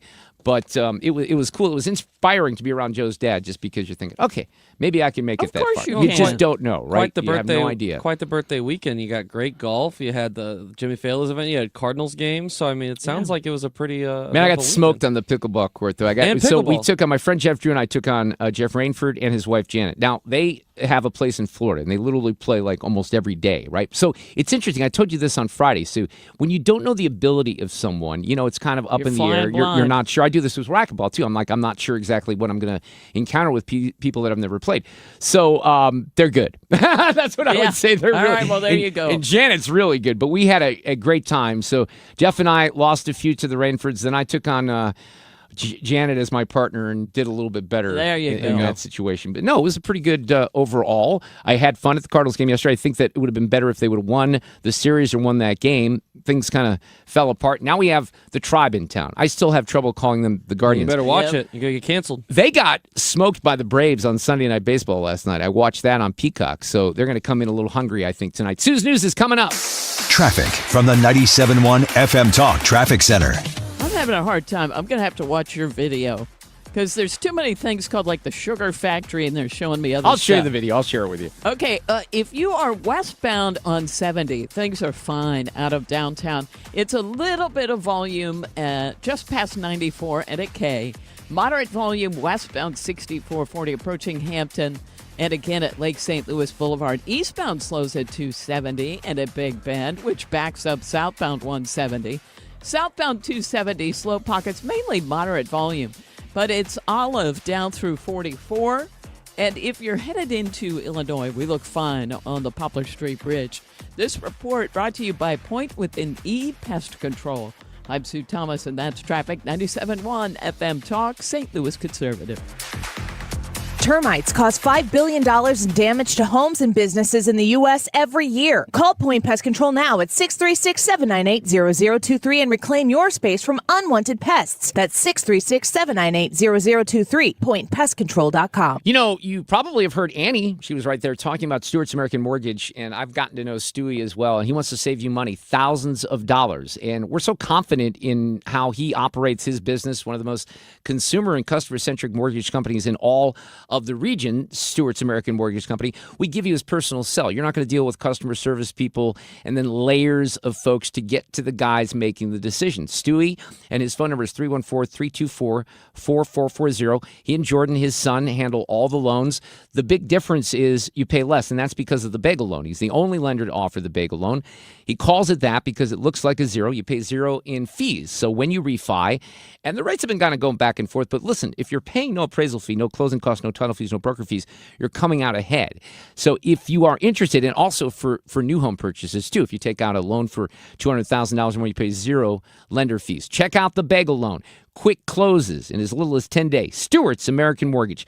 Text Stewie at 314-324-4040. Google the bagel loan. NMLS number 226715. According to MasterCard, nearly half of small businesses have been a victim of a cyber attack. As cybercrime escalates, ThrottleNet is calling on businesses to strengthen their security posture by taking a free online IT security audit right from your desk. This 3-minute online assessment provides an immediate score to see security gaps and vulnerabilities in your network. For 26 years, ThrottleNet has supported your business IT everything right here in St. Louis. In fact, no client of ThrottleNet has ever paid a ransom. So visit throttlenet.com/971 to take the free assessment today. Mark Cox here. Join me, Annie Fry, and Mark Reardon, along with Thomas Helbig and Bob Kershaw of the Retirement Advisory Group, as they show you how to create a worry-free retirement. It's Tuesday, April 28th at the Doubletree Hotel in Chesterfield at 6:30. Here are Thomas and Bob with more. Are you nearing retirement or already retired and would like to know how to turn your 401k and IRA into a worry-free retirement? Would you like to learn the investment strategy that gives you market growth while avoiding the market losses at the same time? Would you like to get your free personalized retirement income plan? Did you also know if you're 59 and a half or older, you can roll over your company retirement plan tax-free and have a worry-free retirement? If you're 59 and a half or older, you cannot afford to miss this event. Have a worry-free retirement and join the official financial advisors of my show, Thomas Helbig and Bob Kershaw. It's at the Doubletree Hotel in Chesterfield, Tuesday, April 28th at 6:30 p.m. Go to retirementkey.com. That's retirementkey.com. It is not hard to destroy a college. Last season, the podcast Campus Files brought you stories of fraternity drug rings, stolen body parts, campus cults, and more. And now Campus Files is back for another season. There's a guy screaming into his phone. He's like, I just saw Charlie Kirk get assassinated right in front of me. Every week is a new episode and a new story. It was so chaotic. It's almost like a university under siege. Listen to and follow Campus Files. Available now wherever you get your podcasts. The Mark Reardon Show is St. Louis conservative. I think Fred would agree. One of our favorite folks to talk about the moon and space is Mack Bradley, and he's right from here in St. Louis, runs Mardi Gras Inc., but he is also a space geek. He's written books. He's really, really good on this stuff. He's going to join us as we wrap up the Artemis mission. I was thinking about like the Artisan Collection or something like that. Sure. It's that Monday brain working. Let's do Sue's News this afternoon. There we go, right? I did it. Oh, my gosh. Can't hit the right thing. Here it is. These allegations are deeply concerning. Does the president have any comment? We're not going to comment. It's not clear messaging. No. And now, Sue's News. Brought to you by Sue. Well, it's National Peach Cobbler Day. Now, which is great, but peaches are not really in season and won't be until later in the summer, so it's way too early for me to think about it. Yeah, why would they do that then? It's dumb. Okay. It's also National Scrabble Day. I do like to play Scrabble. Fred, your thoughts? No, I like Scrabble a lot. Mark? That requires thinking, so I don't like it as much. But what I did see is I think they're doing like a Scrabble TV show. What? Yeah. Is that just I just saw something last week. Oh, that's interesting. Have you guys ever played the game Bananagrams? No. Which is kind of like Scrabble, just a lot easier and more fun. Oh, maybe that would help Mark. Yeah. Alexa likes to play with Becky. My rule is I don't like to think about things, period. So well, I don't know that I really that wanna... lets you out. What is this? Now, this is when I tweeted this, or I'm sorry, when I Googled this, it says Scrabble was a game show that was from 1994, but I swear to God I'm not imagining this. That they're either going to rerun it show, or yeah. reboot it. Yeah, I thought so. This one, all right, on IMDb it says Scrabble.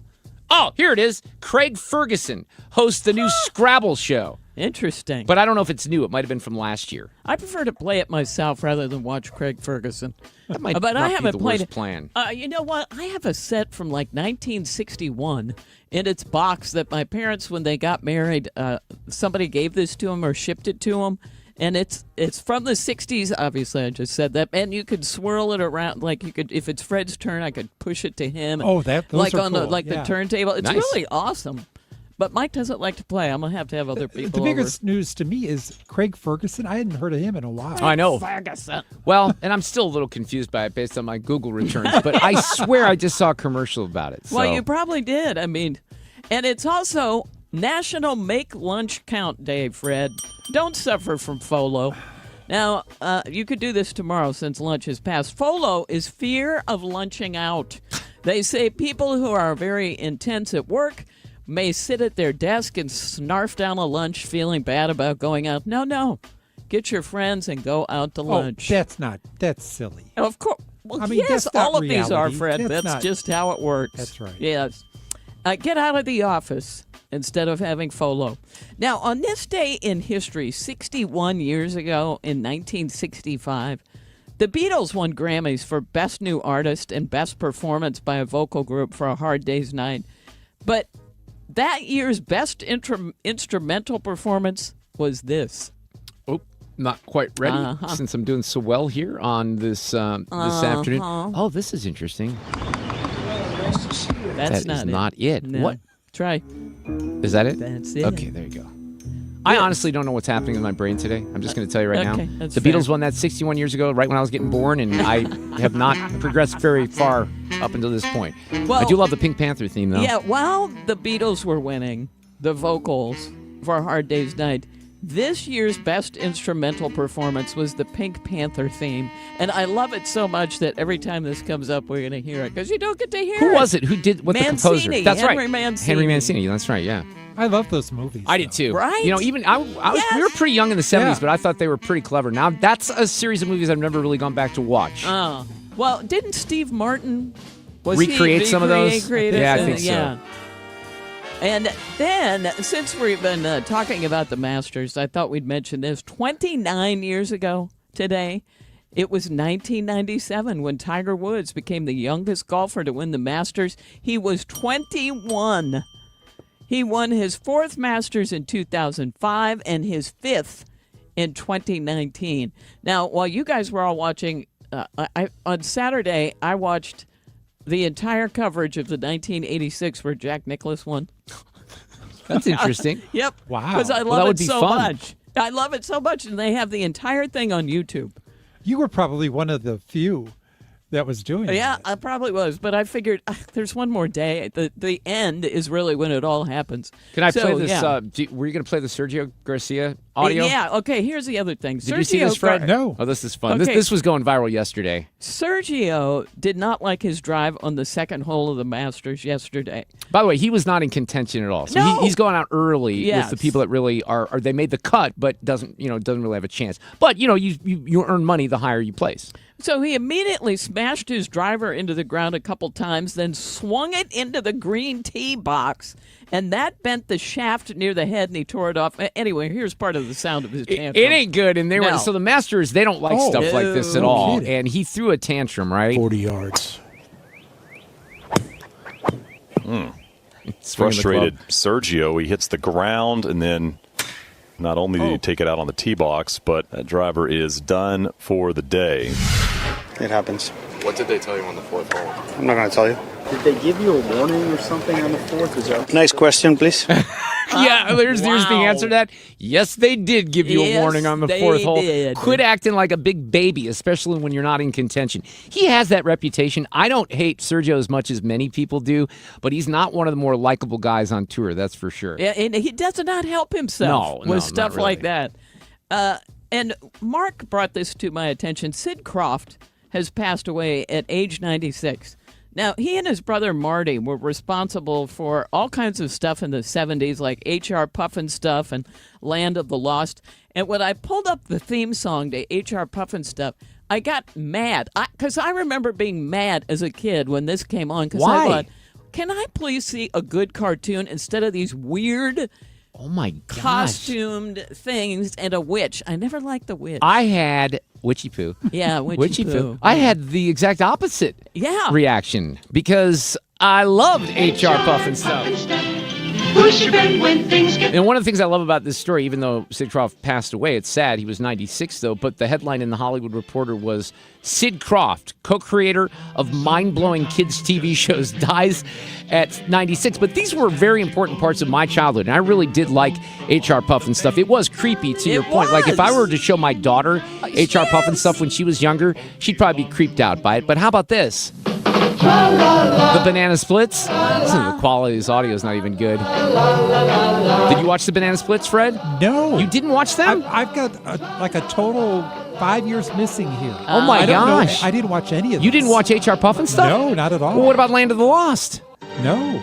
How did you miss Land of the Lost? I don't know. I think it's just because you're just a little older than I am. Yeah, it could be. Oh, my goodness. I don't even recognize that song, by the way. I don't think that's the right Land of the Lost theme. I'm just going to say that. Maybe it is. It sounded old, but my goodness, they created great television shows that really are perfect for people who smoke a lot of weed or trip on acid these days. Well, so you want to go back me. and you would do something like that, then because it's hard for me to believe that those guys, when they weren't creating those shows, they were hammered as hell. They claim they weren't. They and were. I read a whole thing about it. They were like, nope, you can't be on something to get this stuff done. Well, and I hated it.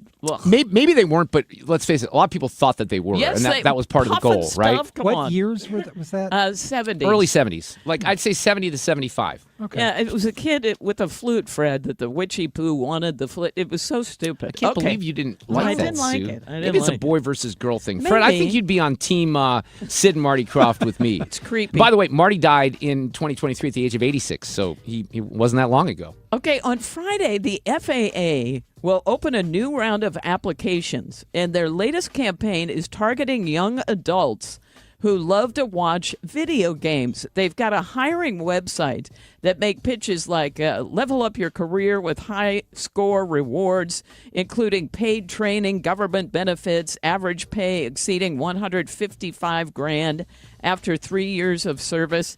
They are looking for air traffic controllers. And Transportation Secretary Sean Duffy says this campaign's focus on gaming taps into a growing demographic of young adults who have many of the hard skills it takes to be a successful controller. I think there's probably something to that. But the soft skills are the social skills, right? So, and stuff like that. yeah. Those might be the harder skills. But that's interesting to me. It really is. You've got to be under the age of 31 and fluent in English to apply. Well, that eliminates 70% of the country. So there you go. And finally, at Sue's News, we have today's random fact. Washington State was originally going to be named Columbia, but some people were worried that it would be confused with the District of Columbia, so the name was changed to Washington, which could still be confused with Washington, D.C. Yes. They didn't really achieve much there, did they? Hello. No. Nope, and that's it for All right. Sue's News. After we left the air on Friday, we had a very successful splashdown of Artemis 2. We're going to run that down and talk about the future of space travel. Mack Bradley coming up.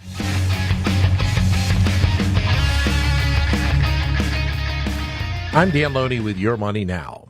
A Florida federal court judge has dismissed the $10 billion defamation lawsuit brought by President Trump against Rupert Murdoch and the Wall Street Journal. Trump said he was defamed by the newspaper, which said he had sent a birthday letter to Jeffrey Epstein. Trump can still file an amended lawsuit in the case. Existing home sales declined during the month of March, which shows that lower mortgage rates did not incentivize home buyers to the market. Sales were down 3.6% from February to an annualized rate of 3.98 million. Sales are down, by the way, 1% year over year. A solid start to the week for Wall Street. The Dow Jones Industrial Average picked up 302 points in the session, ending the day at 48,218. NASDAQ added 281 points. The S&P 500 gained 69. West Texas crude up 2% at $99.08 a barrel. And that's your money now. Finding great candidates to hire can be like, well, trying to find a needle in a haystack. Sure, you can post your job to some job board, but then all you can do is hope the right person comes along. Which is why you should try ZipRecruiter for free at ZipRecruiter.com/free. ZipRecruiter doesn't depend on candidates finding you. It finds them for you. Its powerful technology identifies people with the right experience and actively invites them to apply to your job. You get qualified candidates fast. So while other companies might deliver a lot of hay, ZipRecruiter finds you what you're looking for. The needle in the haystack. See why 4 out of 5 employers who post a job on ZipRecruiter get a quality candidate within the first day. ZipRecruiter, the smartest way to hire. And right now, you can try ZipRecruiter for free. That's right, free at ZipRecruiter.com/free. That's ZipRecruiter.com/free. ZipRecruiter.com/free. ZipRecruiter. Banner Construction is a great company here in St. Louis. They've been around since 1993. They've been a sponsor of my show for a long time. I've become friends with Bill Kaufman. I saw him at one of our fish fries recently. Bill and Sam P. have built a wonderful company that can really help you and make your home look special. And they do it with top-notch products that are very highly respected from across the planet. James Hardy, fiber cement siding, Pella replacement windows. One of the recommendations I always make when it comes to Banner is click on their website, go to bannerconstruction.com. And then at the top, you'll see Home, About Us, Showcase, James Hardy Siding, and Blog. But if you click on the Showcase, you'll see homes in the area. You'll see some of the amazing colors and styles and the way that the creative team at Banner really can offset some of this, James Hardy fiber cement siding and the colors there with bright white fascia and soffit that looks amazing. They can make your home look like it's the best in the neighborhood. They can give you energy-efficient windows with beautiful Pella replacement windows as well. And they do it with top-notch customer service. Now, it all starts with a free in-home design consultation. You want to hear what they can do for you? Get them over to the living room. Have a conversation. 314-569-1050. The website, bannerconstruction.com. This is the story of the one. As a maintenance tech at a university, he knows ordering from multiple suppliers takes time away from keeping their arena up and running. That's why he counts on Grainger to get everything he needs, from lighting and HVAC parts to plumbing supplies, all in one place. And with fast, dependable delivery, he's stocked and ready for the next tip-off. Call 1-800-GRAINGER, click Grainger.com, or just stop by. Grainger, for the ones who get it done. An official message from Medicare. I turned 65 this year. I knew it was time to figure out Medicare, and I had questions, like when to enroll and how to enroll. So I went straight to the official source, Medicare.gov, to get the facts about Medicare. I found answers to all my questions, and I'm ready to get started. And so can you. Just go to Medicare.gov to get the real facts about Medicare. Paid for by the U.S. Department of Health and Human Services. It's time for a $98 AC tune-up. 4:33. This portion of the show is sponsored by Jerry Kelly, heating, air conditioning, electrical, and plumbing. Real talk, today's issues. 97.1 FM Talk, St. Louis Conservative. Well, I was at the Cardinals game Friday night, and my daughter had just, with her school, Stanton Singers sang the national anthem, and then we had talked about it all afternoon. I kind of forgot, so I had to watch 10 minutes later. But successful splashdown in the Pacific Ocean. Houston Integrity, splashdown, sending post-landing command now. Splashdown confirmed. A new chapter of the exploration of our celestial neighbor is complete. Everybody home safely? 24 hours ago, the Earth was that big out the window, and we were doing Mach 39, and here we are back at Ellington at home. The gratitude of seeing what we saw, doing what we did, and being I was with, it's too big to just be in one body. Honestly, what struck me wasn't necessarily just Earth, it was all the blackness around it. Earth was just this lifeboat hanging undisturbingly in the universe. I would suggest to you that when you look up here, you're not looking at us. We are a mirror reflecting you. And if you like what you see, then just look a little deeper. You know, I think I need to go back and listen to that whole news conference because some of what they said is just so fascinating. We have Mack Bradley with us this afternoon. He has written a book about space called The Space to Lead. He's one of our local space geeks and experts. Mack, how are you this afternoon? Been thinking about you a lot in the last couple of weeks. I'm doing great. Yeah, thanks for having me on. How much fun was this for you? Because we really had fun from start to finish, tracking it and watching and, checking out the NASA website and then hoping and praying everything was going to, be safe on Friday night. But for someone like you who tracks all this stuff and you're really an expert, how much fun was it? Let's just start with the fun question.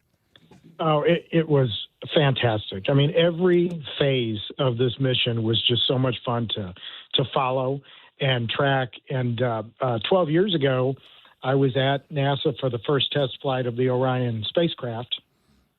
So to see them now put people in it and send it to the moon was really cool. The way that, I don't know if you ever heard Butch Wilmore last week, former astronaut, but he was on Fox quite a bit describing, what the astronauts were going through with such enthusiasm and passion. And every time I saw the astronauts from space in their small little capsule floating around with Nutella or whatever, they had these big smiles on their faces. And you could just hear, I thought that, and I forget the name of the woman that we just heard the soundbite from, when she talked about Earth being a lifeboat. Yes. That's a very interesting observation. How would you react to that?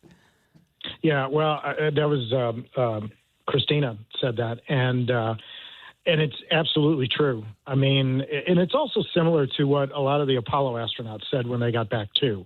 I can't imagine you could look at our whole planet as a little blue dot in the sky or in space and not come away with that sort of impression. Yeah, I was walking the dogs with my daughter the other night. We were talking about this a little bit, and she made sort of an interesting, similar observation saying it's just kind of crazy that we're on this little planet and it goes on forever and ever. I'm like, yeah, it is. It's weird, right? This was, by the way, Victor Glover yesterday. I thought this was a cool moment. The one of the astronauts, they made a big deal because he was African-American, but look, he's an American astronaut, and he spoke to his neighbors yesterday in a spiritual way. I thought this was cool. Some of us have never met before. And you know whose fault that is? Ours. So let's choose to do this. Let's be this more.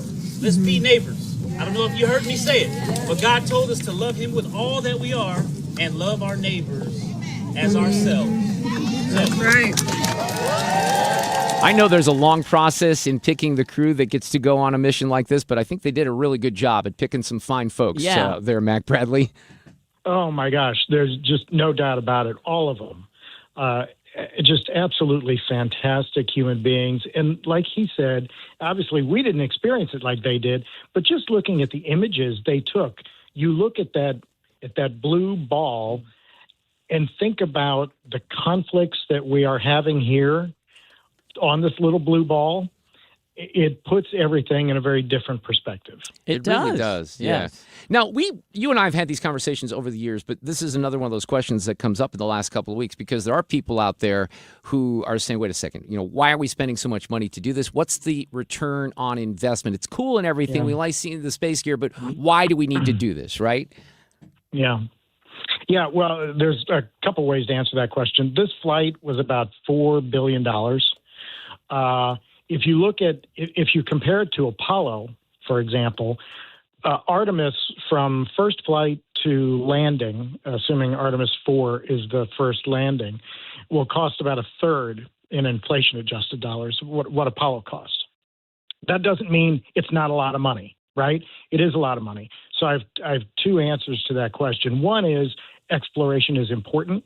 It is, I think, built into our DNA. We are made to do this. And there are things out there that we can learn, not only that will help us out there, but help us back here on Earth. And there are all kinds of things, whether it's medical or technologies and things like that, that have developed because of the space program. So there's that. The other reason, why are we going now and why are we spending this money now? It's because China's going to go. Yeah. I mean, why did we go the first time? Because the Russians were going to go. Yeah. And we wanted to beat them there. Well, this time we need to beat the Chinese there. You know, coincidentally, and I mentioned this to the audience a couple times, I'm rewatching the series Mad Men, and the night before Splashdown on Thursday night, I watched the episode in Mad Men where we landed on the moon. And it was really interesting to have that, juxtaposition. And we talked about this a little bit on the show last week. Mac, doesn't that, when you compare what just happened and you think back to Apollo and all those missions, doesn't it make Apollo even more mind-boggling that we executed that? Oh, not only did we did that with, stone knives and bearskins by comparison, right? Yeah. To what we're using now. But you also have to remember their flight pace was much faster than what we're doing here. I mean, the Artemis program has been going on since the early 2010s, and we just put our first humans into this spacecraft in 2026.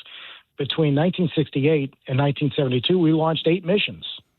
Yeah, that's in incredible. 4 years, right? So we were taking really big steps back then with a much bigger risk profile than, frankly, I think any of us are comfortable with today. Absolutely. Right? We would never do that today. Mac, did you have a favorite part of this entire thing? Was it splashdown? Was it takeoff? Was it the photos? What stood out to you?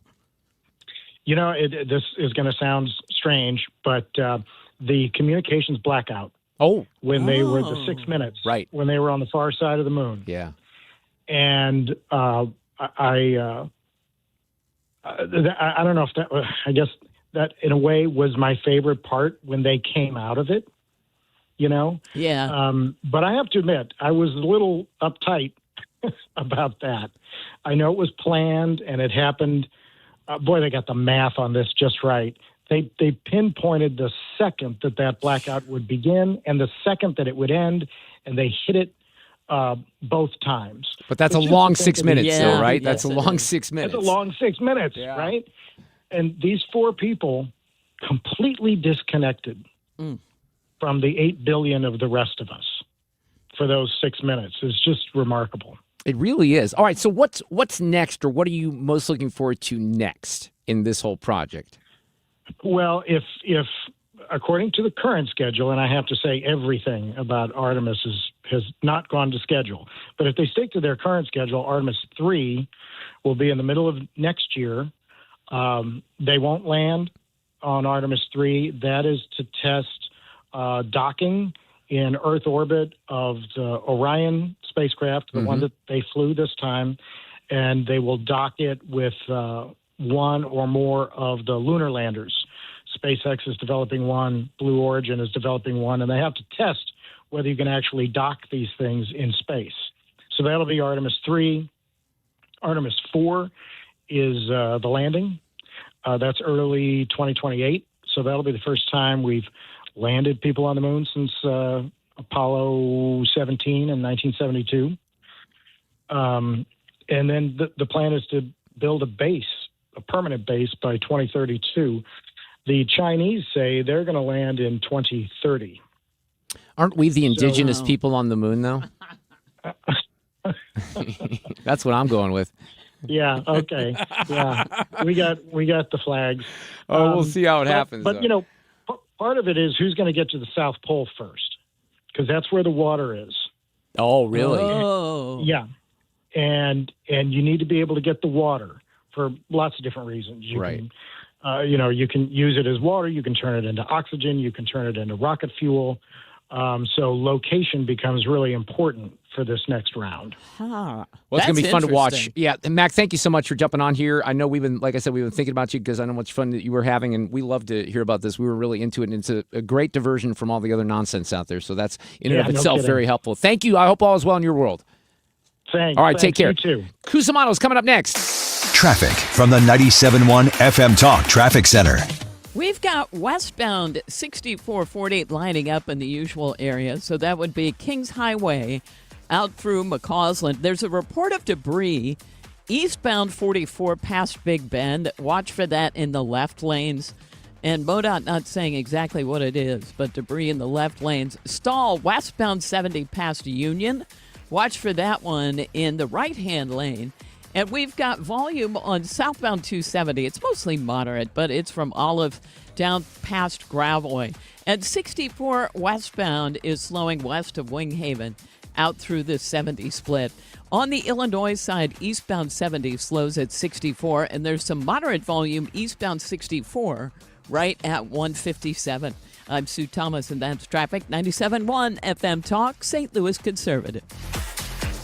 Another Haverty's Furniture showroom is opening soon in Fenton and Graboy Bluffs. With over a century of experience, Haverty's Furniture knows the best sofa is the one that fits your style, your space, and your budget. Experience Haverty's regret-free guarantee for yourself. A new location is opening soon in Fenton and Graboy Bluffs. Start browsing now at havertys.com. Hey, it's Annie. Grab your clubs and head to Tamarack Golf Course on Friday, May 22nd for the St. Clair County Republicans Annual Golf Tournament. Shotgun start, 18 holes, carts, contest, lunch, and great prizes.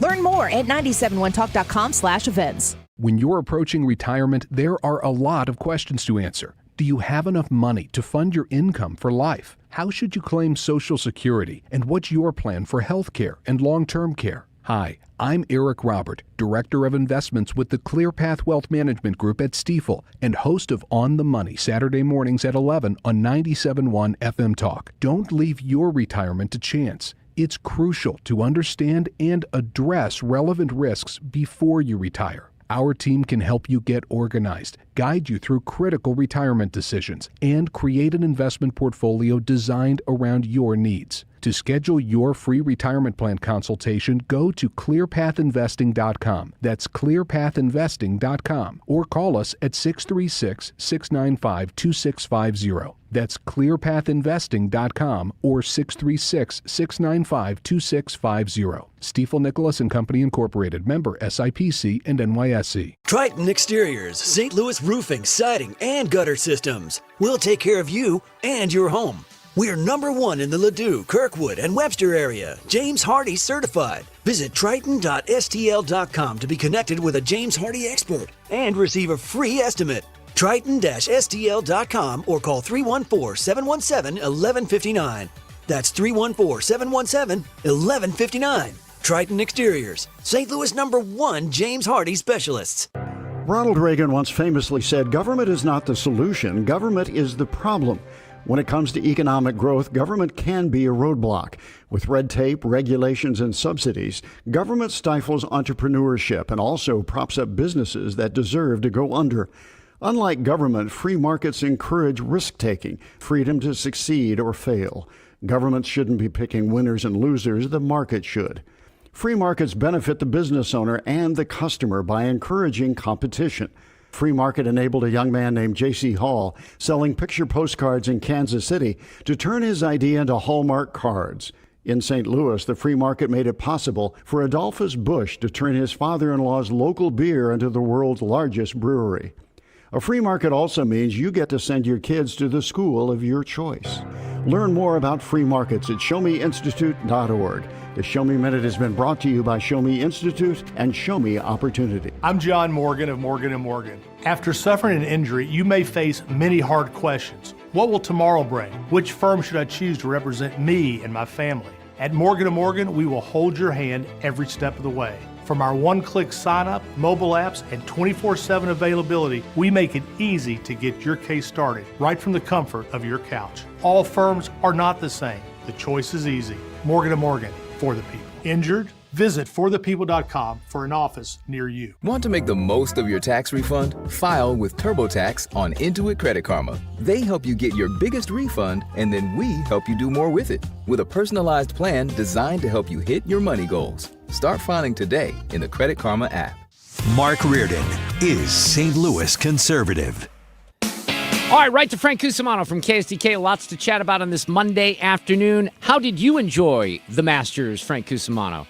Oh, Mark, I'm with you. I think it's the best 2 hours of sports television, the back nine. But now it's almost like the best 5 hours of sports television. I watched from start to finish.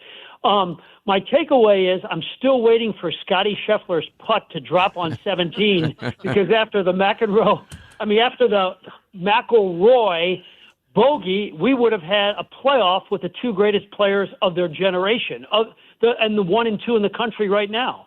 So there seems to be some pushback out there where folks were not as entertained by this Masters, and they were criticizing the CBS coverage. I think CBS did miss on a couple of things that surprised me yesterday, but overall, I thought it was outstandingly entertaining. And obviously, we leave the air Friday, and we think this is going to be a blowout. It's all for second place. Well, that was nothing, but untrue because of what happened on Saturday. The drama came. The drama stayed until the very end almost. Yeah, I mean, his win probability, Rory's, after the second round was like 69%. And then there was a time yesterday for about 30 minutes when I think he was 2 off the lead, it dropped to 11%.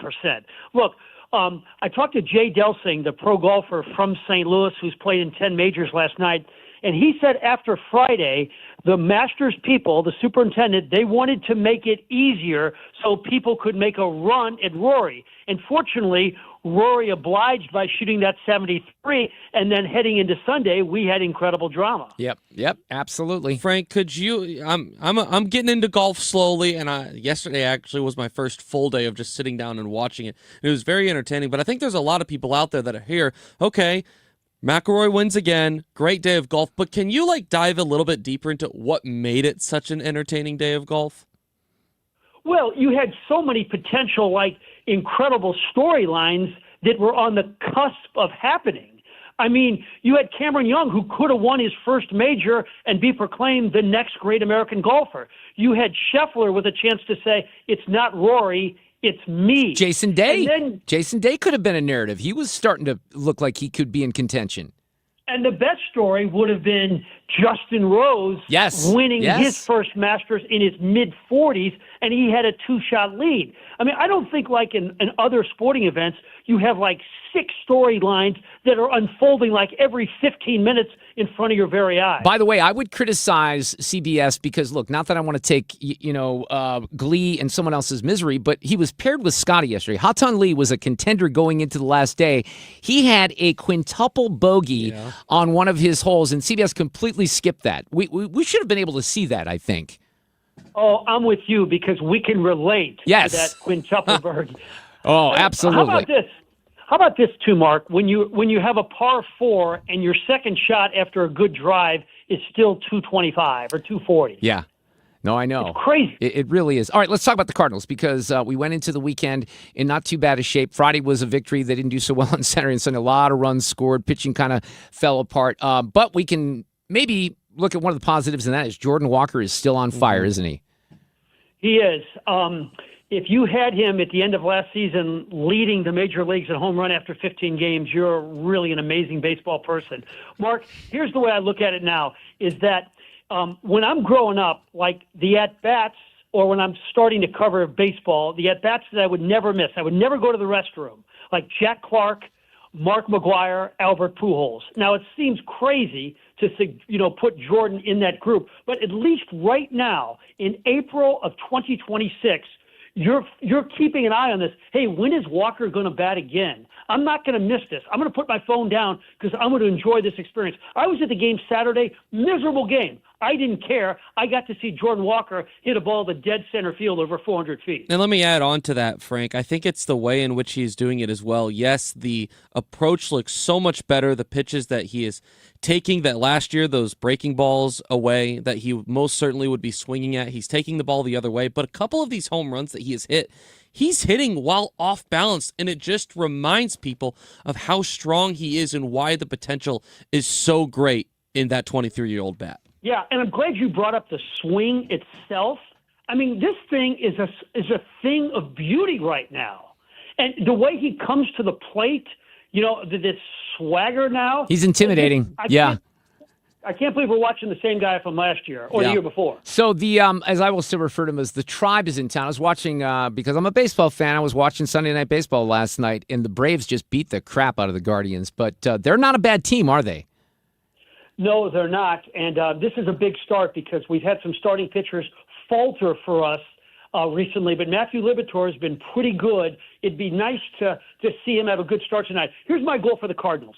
don't fall below 500. You're 8-7 now. Win a game, get to 9-7. If they can just not fall below 500 all season, that would be almost like a World Series. If you look at the way the prognosticators felt about the Cardinals at the beginning of the season. Yeah, that's why the last 2 days were just a little disappointing. Look, I left the game yesterday. I was there. I left a little early to watch the end of the Masters, but when I left, it was still, I think 2-1.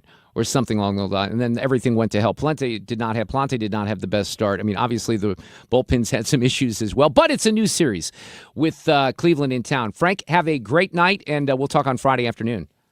Okay, Mark. All right, we'll see. I don't know what to think, Ethan. I really don't. I don't think it's possible to stay above 500. It'd be nice if we could do that.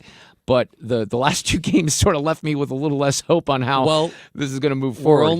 We're only what now 15 games in, and we've seen how good it can be, but we've also seen how bad it can be. And we're going to have a good stretch of the bad moments when the bats can't get going and you have rough starts and the bullpen looks like a mess.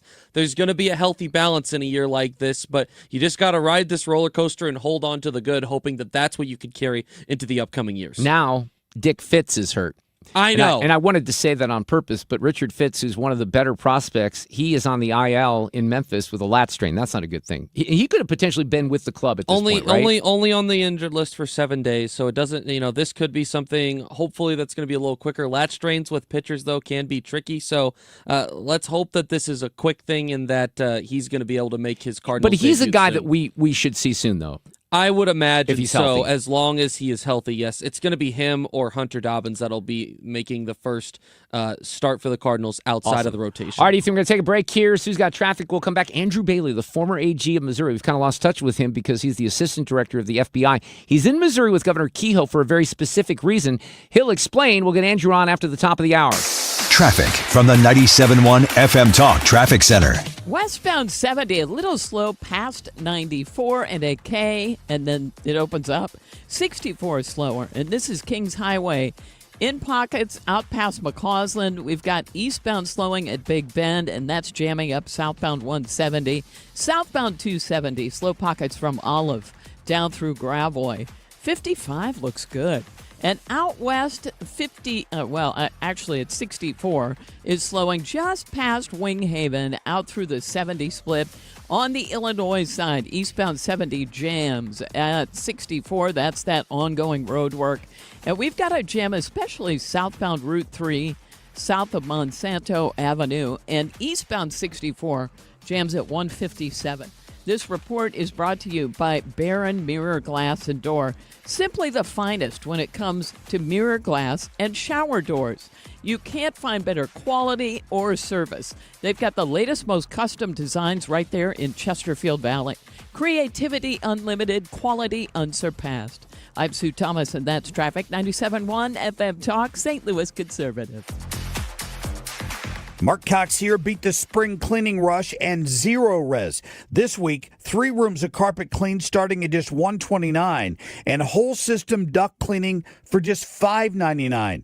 Visit ZeroResSTL.com. Wesley Financial Group is not a law firm, and Chuck McDowell definitely not an attorney. This is Chuck. If someone talked you into buying something really silly and you want to get out of that silly little thing, my advice, get the facts. Call me and I'll send you our timeshare exit kit absolutely free. Inside, you'll learn how timeshare works and all your options for cancellation. Call Wesley now for your free exit information kit. 800-948-7878. That's 800-948-7878. Let's just face it, right? Your home should work for you, not against you. Hi, it's Kim, and if you've been dreaming of a new kitchen, bathroom, or a finished basement, now's the time to call Lakeside Renovation and Design. They're St. Louis's trusted experts in turning houses into dream homes. Just imagine this, a spa-like bathroom, maybe a chef-inspired kitchen, or how about a cozy basement perfect for some movie nights? Their team handles everything from design to installation so you can just sit back and enjoy the process. Visit lakesidearty.com today to start your dream renovation. New tax resolution firms are popping up every day with high-paid celebrity endorsers, advertising ridiculous claims in their TV ads. That's why they have the tiny, unreadable disclaimers at the bottom of the screen. Hi, this is Lance Drury with the Lance Drury Law Firm. Our ads never have those ridiculous, fast-talking, tiny disclaimers at the end because, simply put, there are no guarantees when it comes to the IRS and wiping out tax bills. And we don't make promises we can't keep. Of course, there are ways the Lance Drury Law Firm can help resolve your tax debt, but no company can guarantee it will eliminate it. This is why their clients call the Lance Drury Law Firm when those promises don't pan out. If you have tax problems, you have legal problems, call me, Lance Drury in St. Louis, at 314-260-6120 or visit Lance, D-R-U-R-Y, law.com to schedule your free consultation with your local tax resolution law firm. The choice of a lawyer is an important decision and should not be based solely upon advertisements. Heidi Ricken Provost of Ricken Financial understands the importance of financial stability in your retirement plans. If there's something we can do to help benefit your financial future and provide more strength and stability in your retirement plan, that's exactly what we do here. And we do so on a complimentary basis. Call today, 314-207-6211 or online at rickenfinancial.com and join us for Kickin' with the Rickens, Sundays at 1 p.m. right here on 97.1 FM Talk. Investment advisory products and services made available through Impact Partnership Wealth, LLC, IPW, a registered investment advisor.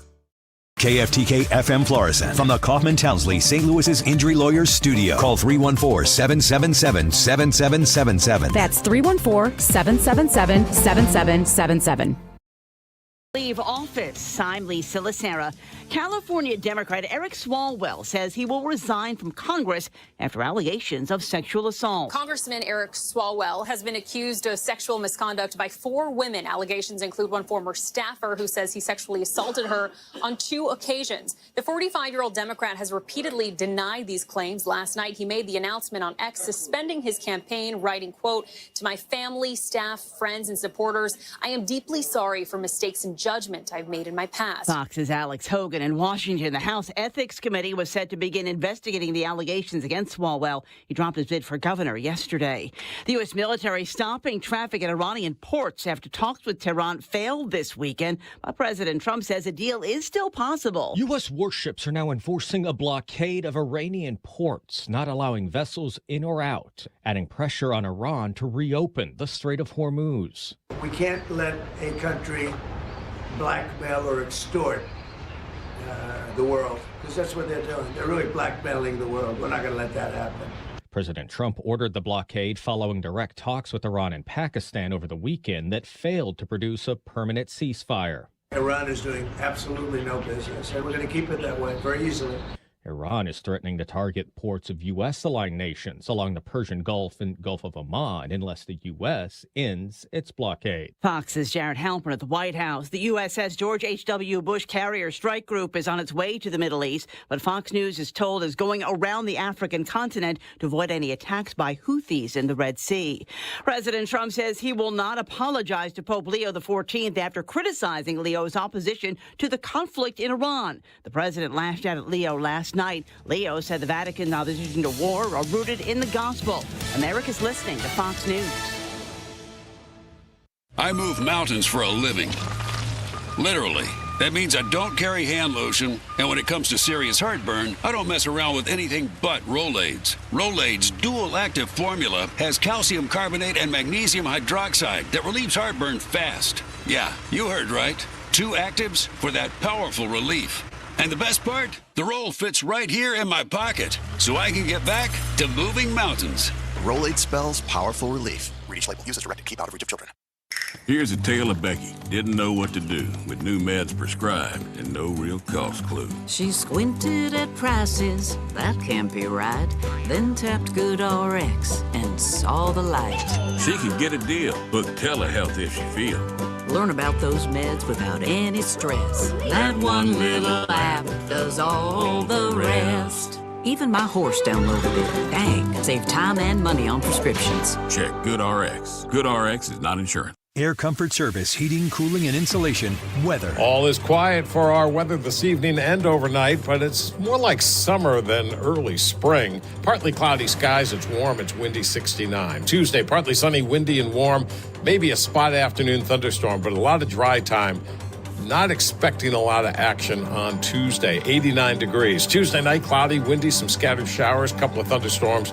This is 97.1 FM Talk. Chief Meteorologist Dave Murray. This hour of the Mark Reardon Show is sponsored by Gamma Tree Experts. Your trees deserve the best care. Call Gamma Tree Experts. This is the Mark Reardon Show on 97.1 FM Talk. You know, we get to Monday afternoon, and I have a lot that is kind of left over from the weekend. And I know one of the things that we talked about with Paul Hall on Friday when we were doing entertainment soon the 4 o'clock hour was this reboot of Malcolm in the Middle. Yes. Which is, I guess, a 4-episode deal. And we thought on Friday that might be kind of fun to take a look at because it's Frankie Muniz and all the other, Jane Kaczmarek and Bryan Cranston, all the original cast members. I'm going to suggest you don't watch it, and I'll make a case for it here in just a few minutes. The other thing that we noticed last week was just outside of our building to the, help me out with the direction, to the east of our building, we're at 13th and Olive, right on Market Street.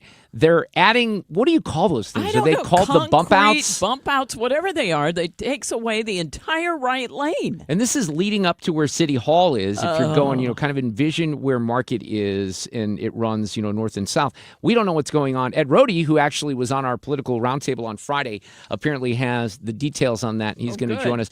We'll wrap up the Masters with Dan Reardon at the end of the hour. I want to spend a little bit more time than usual because there were some storylines that certainly emerged from all that excitement. And right now, how about this? We have Andrew Bailey back with us. He is the Deputy Director of the FBI. He used to be the Attorney General of Missouri. We used to chat with him all the time. We miss you dearly, Andrew Bailey. Thank you so much for coming on this afternoon. How are you?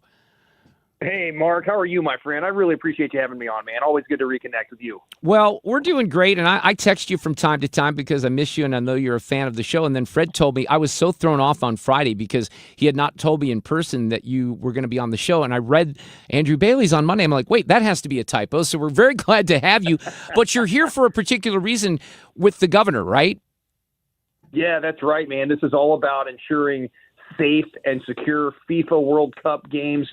Kansas City across the state was chosen as one of the 11 host cities for the United States of America to host these games. This is a deal of enormous magnitude. It's actually going to be the largest, most complex sporting event ever held on American soil. So excited to be taking a lead role in federal law enforcement, ensuring that those games are carried out safely and securely. I would say this is an enormous opportunity to show the world the very best that Missouri has to offer. So wanted to connect with Governor Kehoe and his team, and those partnerships at the local level are really critical to ensuring the success of those events. Is there any way, obviously you don't want to tell the bad guys what you're doing, of course, but is there any way to describe how in-depth and how detailed an operation like this has to be? I mean, this is a huge event that's watched across the planet, so obviously you want to make sure things are safe for the participants and for the fans, and it's a really, really huge deal, but that has to be immense to have all this stuff kind of happening in the background just to make sure that everything goes well. Yeah, no, you're absolutely right. So let's talk about just how big it is, because I think you're spot on. 39 days of events, 11 U.S. cities, 104 soccer matches.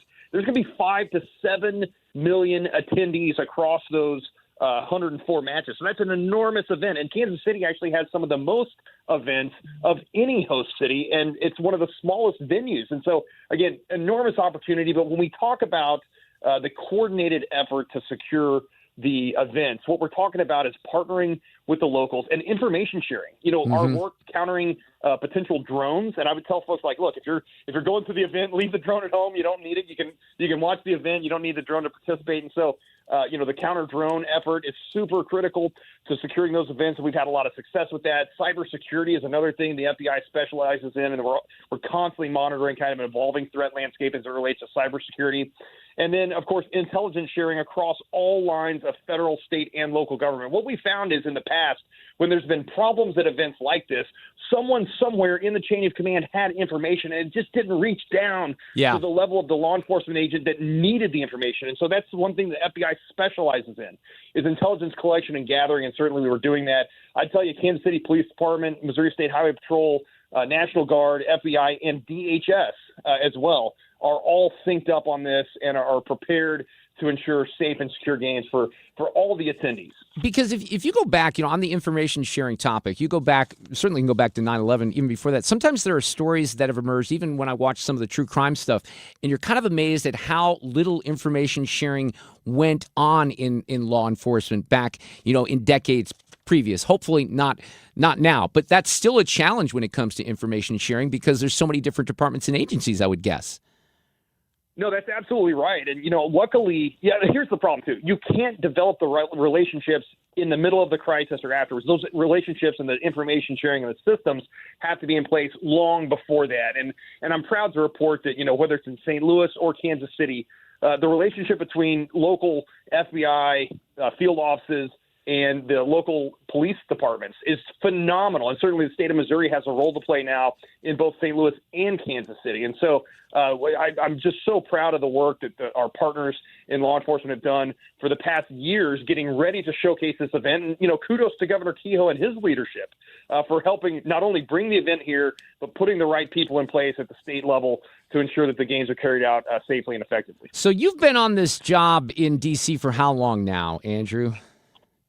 Oh gosh, it's been 8 months. It feels Probably. like just yesterday I was on your show, but I think it's been about 8 months now. So how is it going? And can you obviously you just told us what you're doing for FIFA and for some of the World Cup, but can you tell us about the rest of the job? Look, I personally think you should be the FBI director. I'm willing to tell President Trump that. I don't know if that's in the cards, but I was surprised when you left because you were doing a great job as Attorney General. Obviously, they were looking for someone good and qualified to plug in that role. I know you have your family here, so describe the opportunity and how it's panned out right now.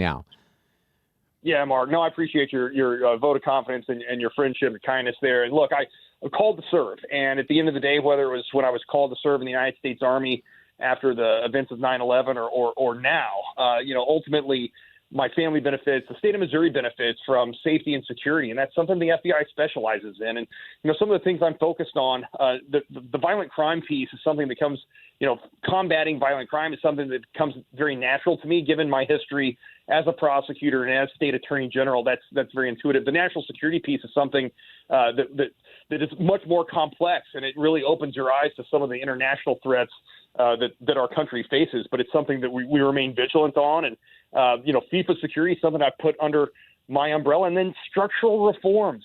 I think there's a lot of people who have a misperception about how the FBI and Department of Justice operates and who they were supposed to report to. And at the end of the day, these aren't independent federal agencies. There's no such thing. We have 3 co-equal branches of government, and we serve in the executive branch of government. And the people get to elect whoever sits at the top of that branch of government. And the framers of the Constitution used the singular word "a" to say that all executive authority vests in a president of the United States. And so there's a linear chain of command in the executive branch of government. If people don't like that, they don't have to work in the federal government. But at the end of the day, structural reforms to ensure that the will of the people is carried out through their elected representatives. And President Trump has made making America safe again a priority, and proud to be, helping lead that effort at the FBI. So how do you balance, being with the family and being in D.C.? Is that something, because that's got to be a challenge, right? I mean, your kids are very important to you. How is that working out? Yeah, Mark, I mean, that's absolutely a challenge. And, I get to come home. My family's still here in East Central Missouri. I come home, on the weekends when I can. Even when I'm home, a lot of times I'm on the phone because there's a lot of work to be done. Right. Sometimes I have to race to St. Louis to the field office there, but we've got a great team in place, and so it's a humbling privilege to get to serve. And again, what I tell my wife and my kiddos, even though I miss them dearly, is that at the end of the day, a safe and secure America is a legacy that they will benefit from, just like all of the people in the state of Missouri will benefit from. And if I can help deliver that or be a part of that success, and it's a worthwhile endeavor. How well have you gotten to know President Trump along the way here?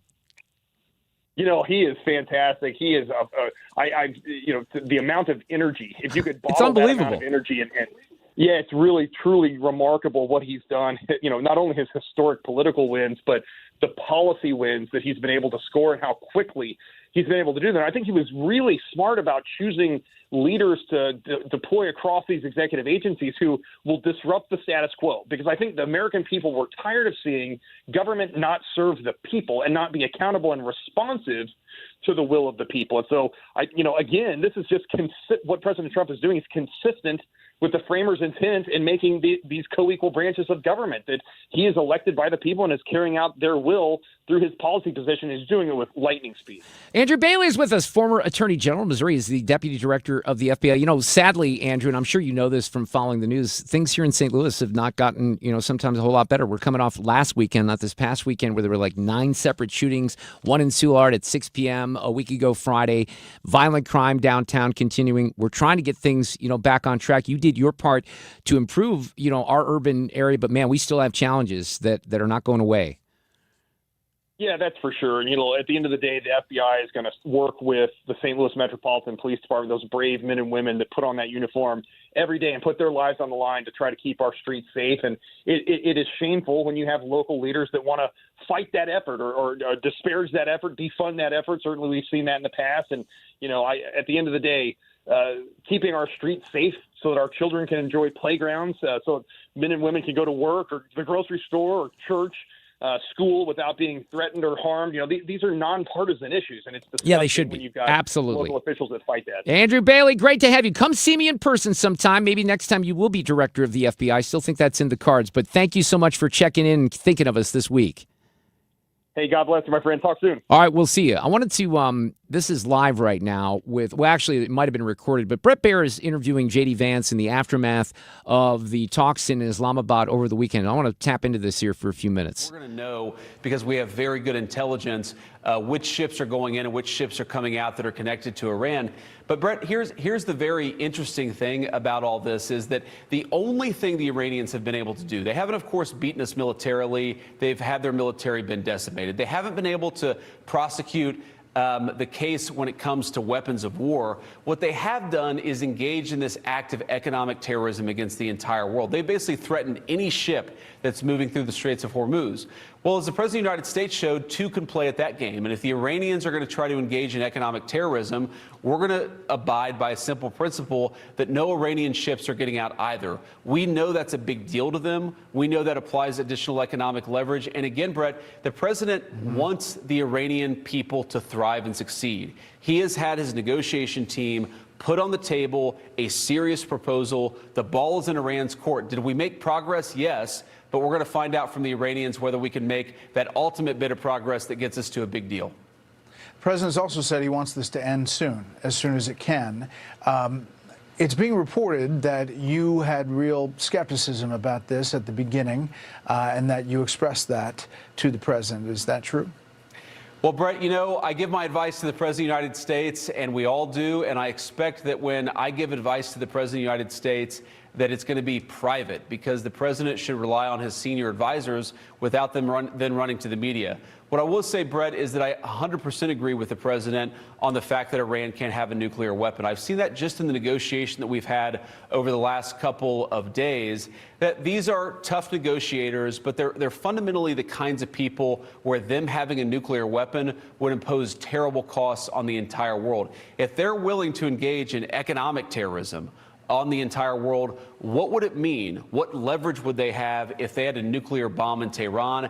That's not an outcome that is acceptable to us or really should be acceptable to anybody. So I 100% support the president's goals here to keep nuclear weapons, to keep the worst weapons of war out of the hands of the Iranians. A few more things, Mr. Vice President.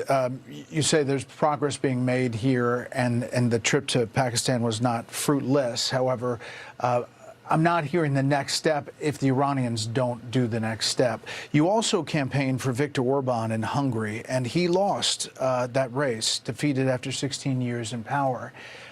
Your thoughts about whether it was worth it to go support Viktor Orban in that race, considering he lost significantly and he's one of the only European leaders who supports Vladimir Putin? Well, first of all, Brett, I think that Viktor Orban's a great guy who's done a very good job. I think that his legacy in Hungary is transformational. 16 years fundamentally changing that country. But one of the reasons why we decided to do that, Brett, is not because, we can't read polls. We certainly knew there was a very good chance that Viktor would lose that election. We did it because he's one of the few European leaders we've seen who's been willing to stand up to the bureaucracy in Brussels that has been very, very bad for the United States. So, for example, when you see a European bureaucrat go after an American company, sometimes the only vote no, the only vote to protect that American interest has been Viktor Orban. We didn't go because we expected Viktor to cruise to an election victory. We went because it was the right thing to do, to stand behind a person who had stood by us for a very long time. So this wasn't about Russia, and fundamentally it wasn't about Europe. It was about the United States and the fact that he's been a good partner to both me and the president personally, but also to the United States. mistakes. I'm sad that he lost. We'll work very well, I'm sure, with the next prime minister of Hungary. But it wasn't a bad trip at all, because it's worth standing by people, even if you don't win every race. Mr. Vice President, stand by if you would. So that's an interview that Bret Baier did. I think it might be live. Sometimes they do record these and play them back as live, but I think it might be a live interview with the Vice President there. We wanted to tap into just a little bit of that. We'll take a break. We're coming back. I have to play this Malcolm in the Middle audio because we just talked about the show on Friday. Fred, you haven't heard this either, have you? No, I haven't. Remember Paul said, it's kind of nice because everyone's... But wait till you won't even believe how woke they went in Malcolm in the Middle. Actually, you will. You will believe it, but we'll have that coming up. Traffic from the 97.1 FM Talk Traffic Center. Well, on the roads, we do have some volume out there. If you're a northbound 170 driver, it's starting to slow, headed for 270, and southbound jams at 64. Now, westbound 70 looks fine out of downtown. It looks great all the way through Wentzville. 64 has some volume. Kings Highway out through McCausland, a little bit at McKnight. Eastbound is slowing, approaching 170 through Big Bend. Then westbound picks up again at Highway N. Southbound 270, a little bit slow at Olive. But other than that, it's not bad. A little slow at 55. 55 itself looks fine. And things are great on the Poplar Street Bridge if you're taking that into Illinois. I'm Sue Thomas, and that's Traffic. 97.1 FM Talk, St. Louis Conservative. This report is sponsored by McKelvey Homes. Want a new home in Cottleville? Check out Cottleville Trails by McKelvey Homes. Take a golf cart or walk to downtown Cottleville. Visit McKelveyHomes.com today to learn more about the incredible homes in Cottleville Trails and move up to McKelvey. It's Mark Cox. If you enjoy your backyard like I do, you need to reach out to my friends at Chesterfield Fence and Deck. They can make it better. And make it better in time for this summer. If you reach out to them right now, you mention my name when you call, they're going to give you 20% off the bottom line of your next outdoor project with Chesterfield Fence and Deck. Listen, when you've been around since 1968 and you've been under the same ownership, you take a lot of pride in what you do, and it's a sign you have the very best when their installation crews show up at your house. Here's the thing about it. They do free in-home estimates, no obligation. They'll come out and design a project for you if that's what you're looking for. And of course, they carry the beautiful Vecadec vinyl decking for the decks that are no maintenance. How about that? You don't have to worry about it. The colors are beautiful, plus custom sunrooms and screen rooms and pergolas. Reach out today to my friends at Chesterfield Fence. It's ChesterfieldFence.com.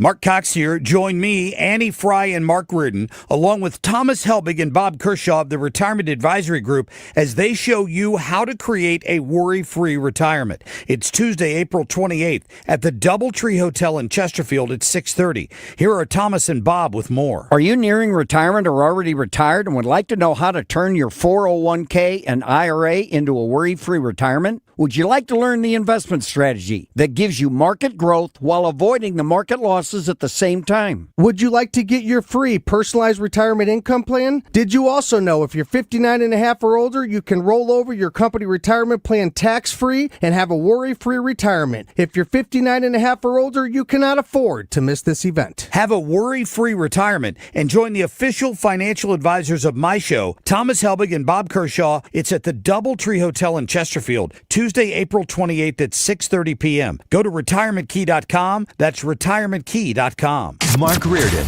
Sue Thomas. This is the Mark Reardon Show.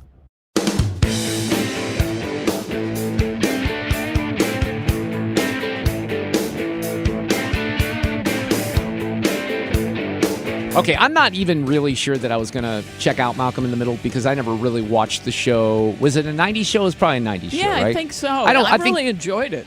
No, a lot of people did. I have nothing against it. It was just not a show that I watched at the time, that time in my life. Right. Obviously familiar with the popularity and Frankie Munoz and all that stuff. So they do this reboot. I think it's on Netflix. Is it on Netflix? And it's 4 episodes. So Paul Hall, said it's good because you get Jane Kaczmarek and Bryan Cranston. You kind of forget that Bryan Cranston was in that show, before Breaking Bad and all of his superstardom. So, I did not watch it, but then I heard this clip, which is just really quite something when you hear it. And I will say that I had to check and see whether this was real because I thought, come on, there's no way that this is real. This is AI. Someone's making fun of Malcolm in the Middle. Nope, this is a scene from the show. I was like 5 when I started feeling wrong. Thought I was great at hiding it because you guys never said anything. Oh my God. Then I had this one really day in the 5th grade, the other kids and even my teacher. When I had little kid problems, I'd just go to Dad and he'd clown around and make me feel better. Okay. This goes on for a while. And I wanted to do that, but instead I just blurted out, Dad, am I wrong? And he was looking at me and I knew that he knew and had always known. And you could tell he was thinking like really hard. Mm-hmm. And I was terrified. Yeah. And then he finally said, it could be nicer to your mom sometimes. So yeah, I like him. First of all, she's a terrible actress. I don't know who that was, but that was awful. But that makes me just want to throw up in my mouth. Okay. So she's non-binary, and Dad didn't know she was non-binary. They had to have a non-binary character because all the woke writers are, into the alphabet mafia world. That's just really you had to do that. You can't just hold back on any of the trans stuff in any of the shows when you have a 95.5 issue. There's a bunch of people in Hollywood today, 1,000 people. Some of the, Jane Fonda on down, they signed a letter to protest the Paramount acquisition because it's going to hurt their work ability and restrict. Are you kidding me? You know what's keeping you from not working is putting out crappy woke BS like that people who are real Americans in this country that just want to sit back and laugh, they don't want that nonsense shoved down their throat. And you keep doing it, Hollywood. How dumb are you? Give us another movie like, Project Hail Mary. It made billions of dollars. Why is that? Well, not billions, but certainly hundreds of millions. Because it was a good movie that wasn't woke, full of preaching crap.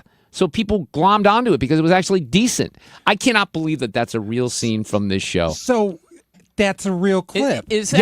That's from the show. And it's a comedy? I don't think I heard anything there funny. No, there was nothing. Well, the whole topic, if you think about it, is funny. All right, so my daughter and the Sentencing Singers sang National Anthem at Busch Stadium. They did a great job the other night. It was really, really fun. She had a blast. She jawed at Yachty a little. She walked by Yachty, who was in the dugout, and she said, Yachty, your brother signed a baseball for me. And in fact, Benji did that because she went to one of the Cardinals Care baseball clinics a couple of years ago. But in Baltimore yesterday, and now I brought Ethan in because Ethan doesn't know this, but when I came in today and I went into my office, he doesn't always see me come in, I heard Ethan bragging about his ability to whistle, claiming that he's a real good whistler. So we're going to test that. But this guy, what's his name? Chris Ullman, he did this for the national anthem. He whistled the whole anthem. What does one think of this? Now, it would be disrespectful for me probably not to play the entire anthem. I think I have. Like when I put the video clip of Alexa up on Instagram, I didn't want to edit it because I figured people would say that's disrespectful to the anthem, right? But this guy's good. Listen to that. Fred's laughing. You don't think there's much to it I here. have a great story. Okay.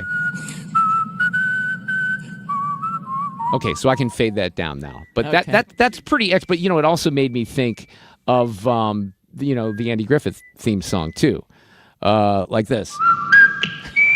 That was good whistling. Now, I think I'm someone who can whistle pretty well. I like to whistle. I whistle not while I work, mind you, but I do whistle to songs, etc. Now, Ethan, you were bragging about your whistling, so let's hear it. All right, what you got? What do you want me to whistle? What would you like to whistle? Andy Griffith, we just are here. No, he doesn't know that song, though. Like, yeah, I do. I know Andy okay. Griffith.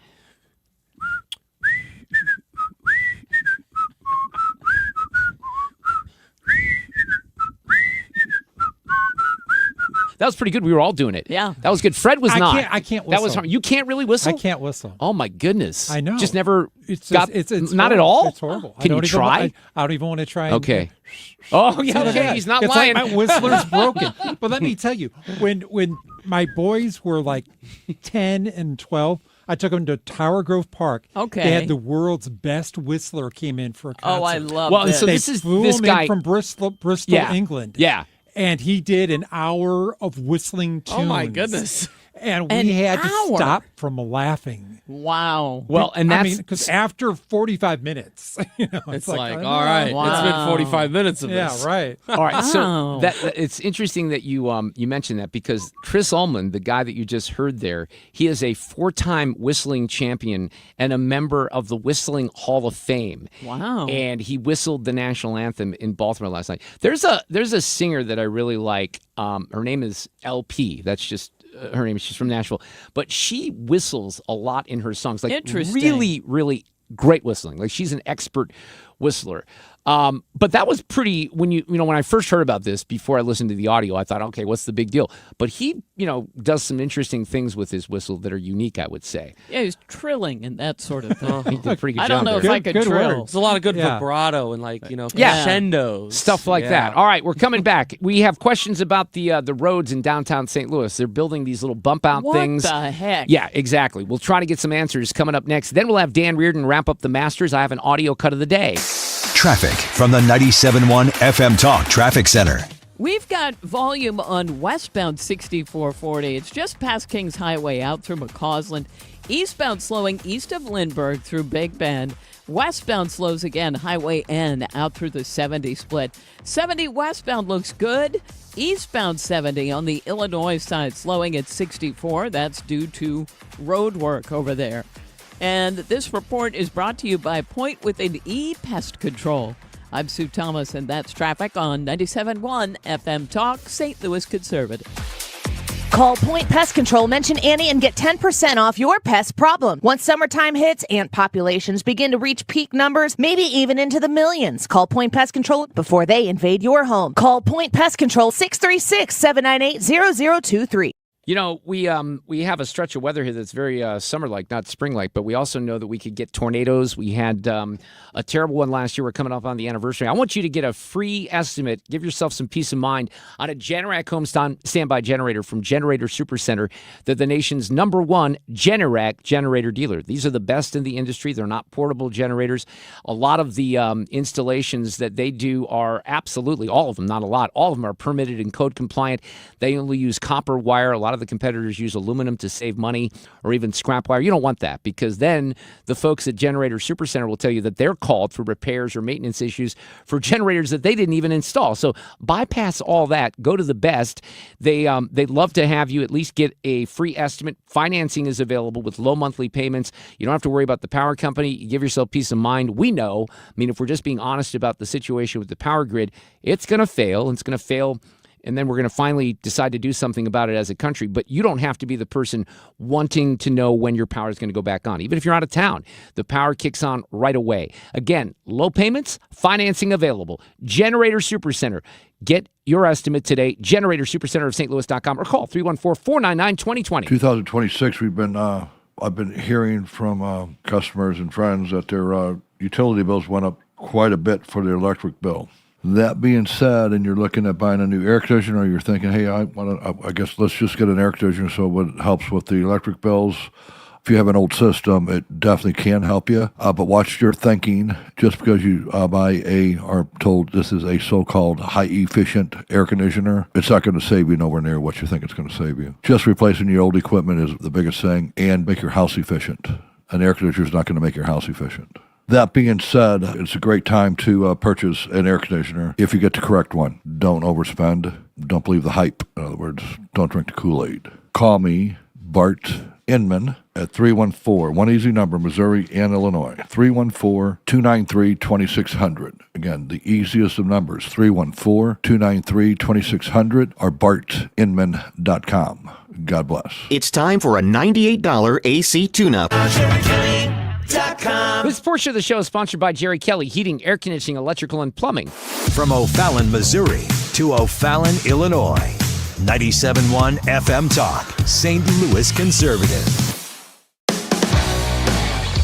Not that this is super important to describe the situation that we're about to get into here, but when I leave my building here at Park Pacific, I take a left and then I go down, quick left on 13th Street, then I go to Tucker.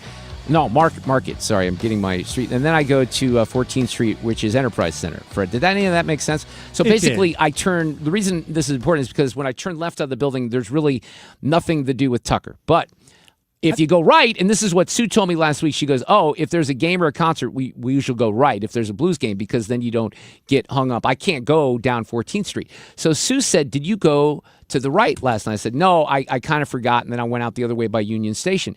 She said, well, do this, to see what they're doing. I'm like, I don't know what they're doing. So they were building some sort of concrete, I don't know what you call them. We're going to find out here, some barriers or something that seemingly don't help the flow of traffic, but might maybe reduce the flow of traffic in a weird way. So what we found out was Ed Rhode, who was on our roundtable panel on Friday, knows a little bit about this. I'm not sure why you do, Ed. You're going to explain that to us. But what the hell are they doing, and why are they doing it, I guess is what I would say. Well, Mark, first off, happy birthday. I don't know if you've turned 50 yet, but you look good for however old you are. 39 so today. birthday. That's it. Yeah. Congratulations. Thank you. So I do work with some downtown folks, and here's the thing. I think we need to sort of talk about how we got to this point real quick, okay? A couple years ago, the Jones administration, when it came to approaching speeding and other reckless driving downtown, they secured a federal grant to do a traffic study, okay? Out of that, instead of moving police officers to patrol downtown and help with pedestrian safety, they took a different approach by installing traffic calming measures, okay? Meaning they're taking traffic from 4 lanes down to 2 and installing these curb cutouts on these downtown main thoroughfares, okay? That's what, the last couple of years have been going through the planning process, and now they're finally starting to install. Okay. In fact, John Kipper from KMOV did a story last month on the impact of some of these curb cutouts that are already installed. If you remember, the Zach Bryan concert was at the Dome, and folks were, basically experiencing hour-long delays. Yeah, they were paralyzed. Downtown. Right, yeah, paralyzed downtown, yes. Because there was a soccer game that night, too. There was a lot going on. Yeah, there was, and people were stuck in the garage for hours, some people till 2, 3 in the morning. And look, if you're trying to get people downtown, you're not going to come downtown. I'm not going to come downtown if I have to wait an hour or two to go to a Blues game or another event. It's completely crazy. And outside your building, apparently what they're doing now, they're going to repave Tucker, which is probably a good thing. But again, the traffic calming measures are going to take it from 4 lanes to 2, and they're going to add a dedicated protected bike lane.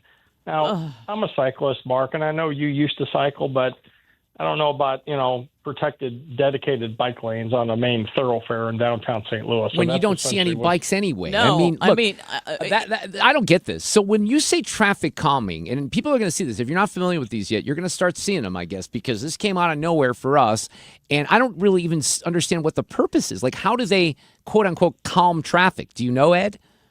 Well, it's harder to speed when there's only 2 lanes of traffic. Okay, that's true. 4. Yeah. So that's their thought process, and they're big and clunky and concrete, and they look bad, but it just keeps people from speeding and going really fast as a way to sort of control pedestrian safety. That's our answer. So, Ed, so essentially they didn't do police like they should have, so this is how we're cheaping out to do it, the least expensive way. But I'll tell you what, we feed from here to downtown for Blues games and everything else, and it's busy. Yes. With 4 lanes, and with 2, it's going to be complete insanity. I just don't understand I would think so why too. they would pick that. None of this makes sense. And you say it may cost less. I don't know about that. I mean, this stuff has to be expensive too. Do you know where the money's coming from? I don't know. I thought it was from a federal grant to do the study. Where they're getting the money from now, I don't know how expensive they are. I know, to Mayor Spencer's credit, there was one taking out down by Busch Stadium, which actually helped with the traffic flow around the stadium. And I felt like they had said in the paper it was $30,000 to take one of them out. So I don't know what the costs are, but the part that's disturbing too, and Sue had sort of talked about this earlier. Again, if you're talking about, reckless driving, let's have a couple cops downtown, right? People need to see a police presence, and it's going to change behavior, not these traffic calming measures. And what's going to make it worse is I think Market Street is going to be next. I mean, can you imagine if you're going to a soccer game or an enterprise event?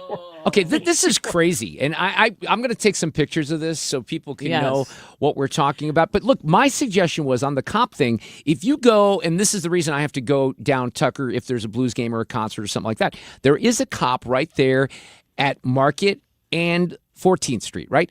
But if you go around the other way and you're down Tucker right by Clark, the traffic jams up. People are trying to turn right on Clark to park. The crowds are coming across the street because they park down the other way on Clark. There should be a cop there that is, helping traffic get through because it jams up and then people are honking their horns and then there's road rage. I know because I've been part of it. It's a bad situation.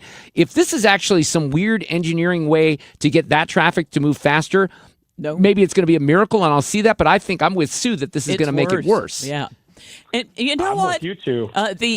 There's a Papa John's Pizza down there, and a lot of their pickup people will come by, right on the curb in front of it, Ed, to let up. Yeah. And so what are they supposed to do? They're going to park in the middle of the street. So they're going to park, and that's another lane down while they do. I mean, this is just, I wish that they would look and research these things. Well, apparently they did. Specific locations before doing it, before saying, let's do all of 13th or all of 12th. Or it's just Sue, irresponsible. my fear is I bet they did that. And they decided that this was the best way to go. I'm just shocked by it. And it was one of those things that kind of happens. And I remember when you talked about the traffic study, but I don't think I ever really knew what they were doing as a result of that. Well, Mark, if you want me to really blow your mind, on Friday night, there was a protest outside Keener Plaza. About 30 people showed up. They were protesting because the mayor took out one of the curb cutouts by the stadium. They wanted, I don't even know what to say. Oh my goodness. Campbell did a story. It was a great story. And I don't even know what to say. Again, I mean, 30 people because she took out a curb cutout, which, got to give her credit, was the right thing to do to keep the traffic flowing around the stadium. But they did not like that, so they shut down the street. Fred, what did you give me here? Because this seems like it's something. It was when it's a news story from when they first announced they were going to take out some of the calming.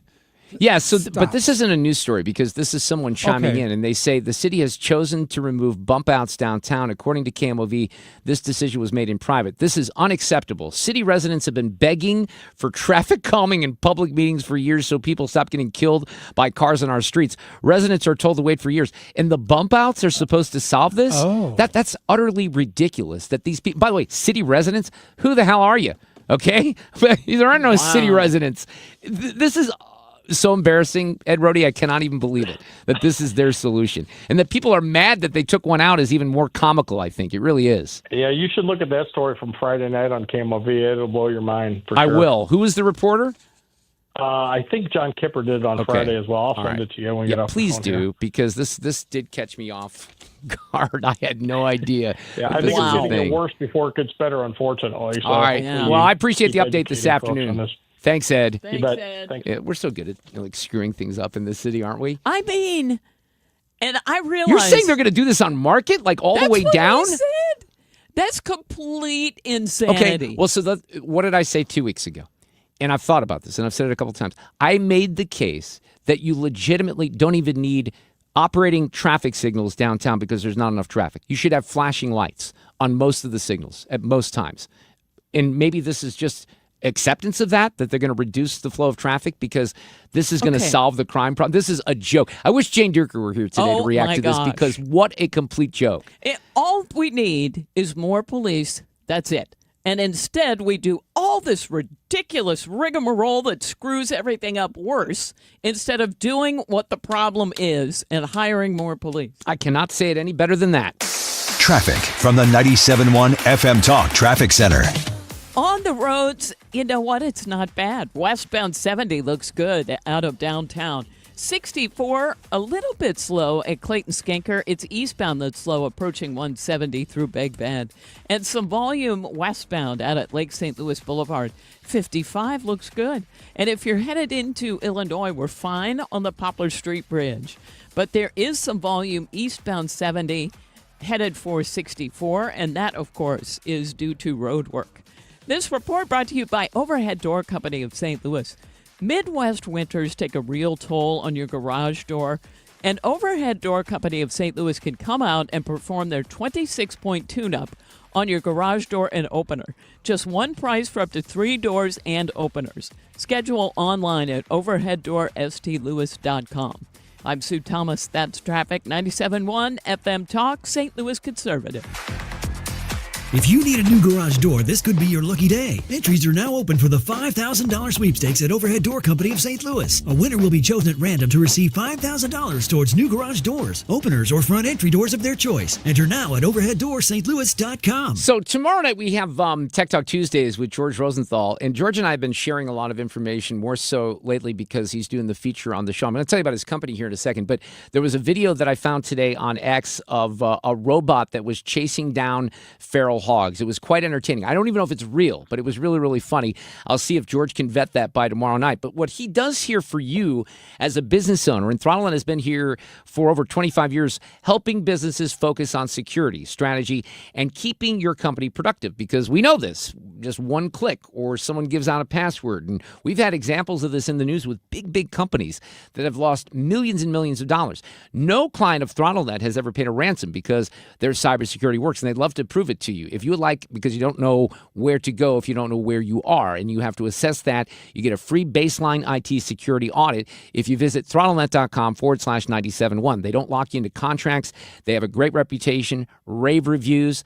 They're the only IT company that backs their cybersecurity with a $500,000 cybersecurity program. Check out Throttlenet today. Listen to Tech Talk Tuesdays tomorrow, right around 5:30. The website, throttlenet.com/971. 97.1 FM Talk, proud to partner with Missouri Right to Life. This is Steve Rupp, president of Missouri Right to Life. Join us at our Make Missouri Pro-Life Again banquet with keynote Riley Gaines on May 20th in St. Charles. Go to the Missouri Right to Life website for details. Hi, this is Steve Butts from the Crawford Butts Insurance Agency. In 2026, our agency celebrates a momentous occasion as we celebrate 65 years of service to our clients, a tribute to our founder and my dad, Nor Butts. Our staff is ready to assist you with all your insurance needs. So please call me, Steve Butts, at 314-752-2500 or at crawfordbutts.com. For auto, home, and commercial insurance needs, that's crawfordbutts.com.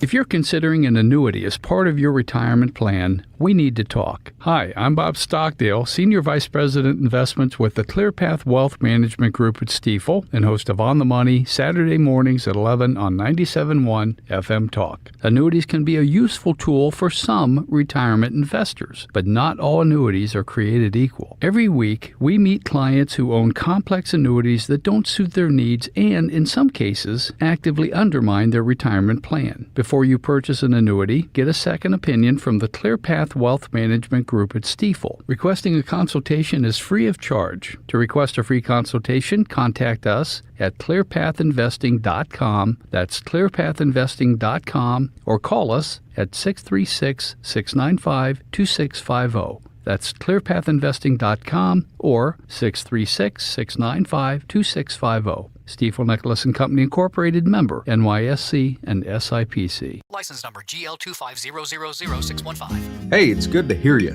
Hey, Dad, isn't it good to see ya? Yep, but with smoke alarms, we need to hear them. If one alarm is downstairs, you might not hear it upstairs. At school, everyone hears the fire alarm.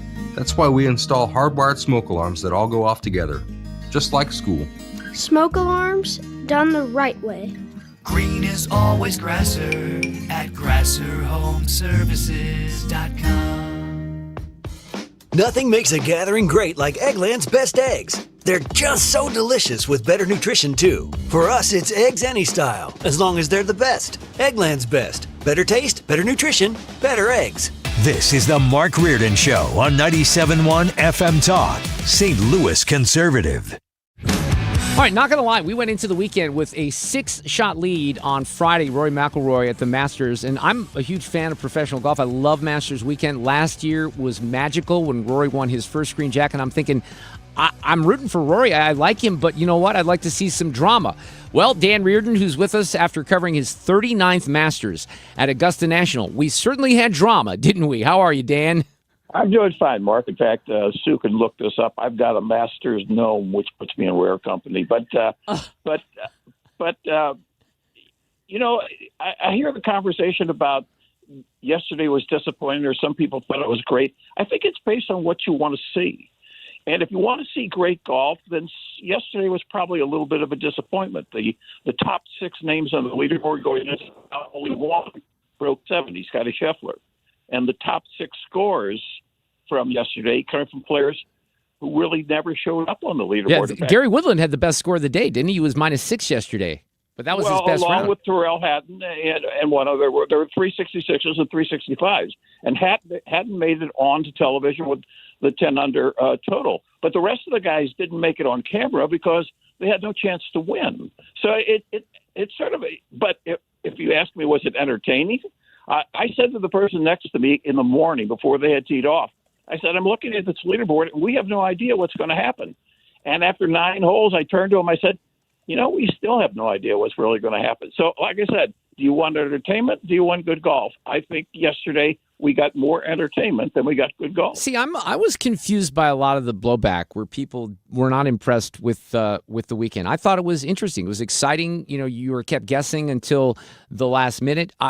What do you make of, because there was something to be said about how the course played in the morning versus the afternoon on Friday in particular. And there's this sense that they made it more, I don't know what the word would be, but they made it more possible for some of the guys to catch up to Rory in the way that they designed the course on Saturday. Is that true? Is there something to that? Scotty also complained a little bit about, just the way the greens played morning versus the afternoon on Friday, right?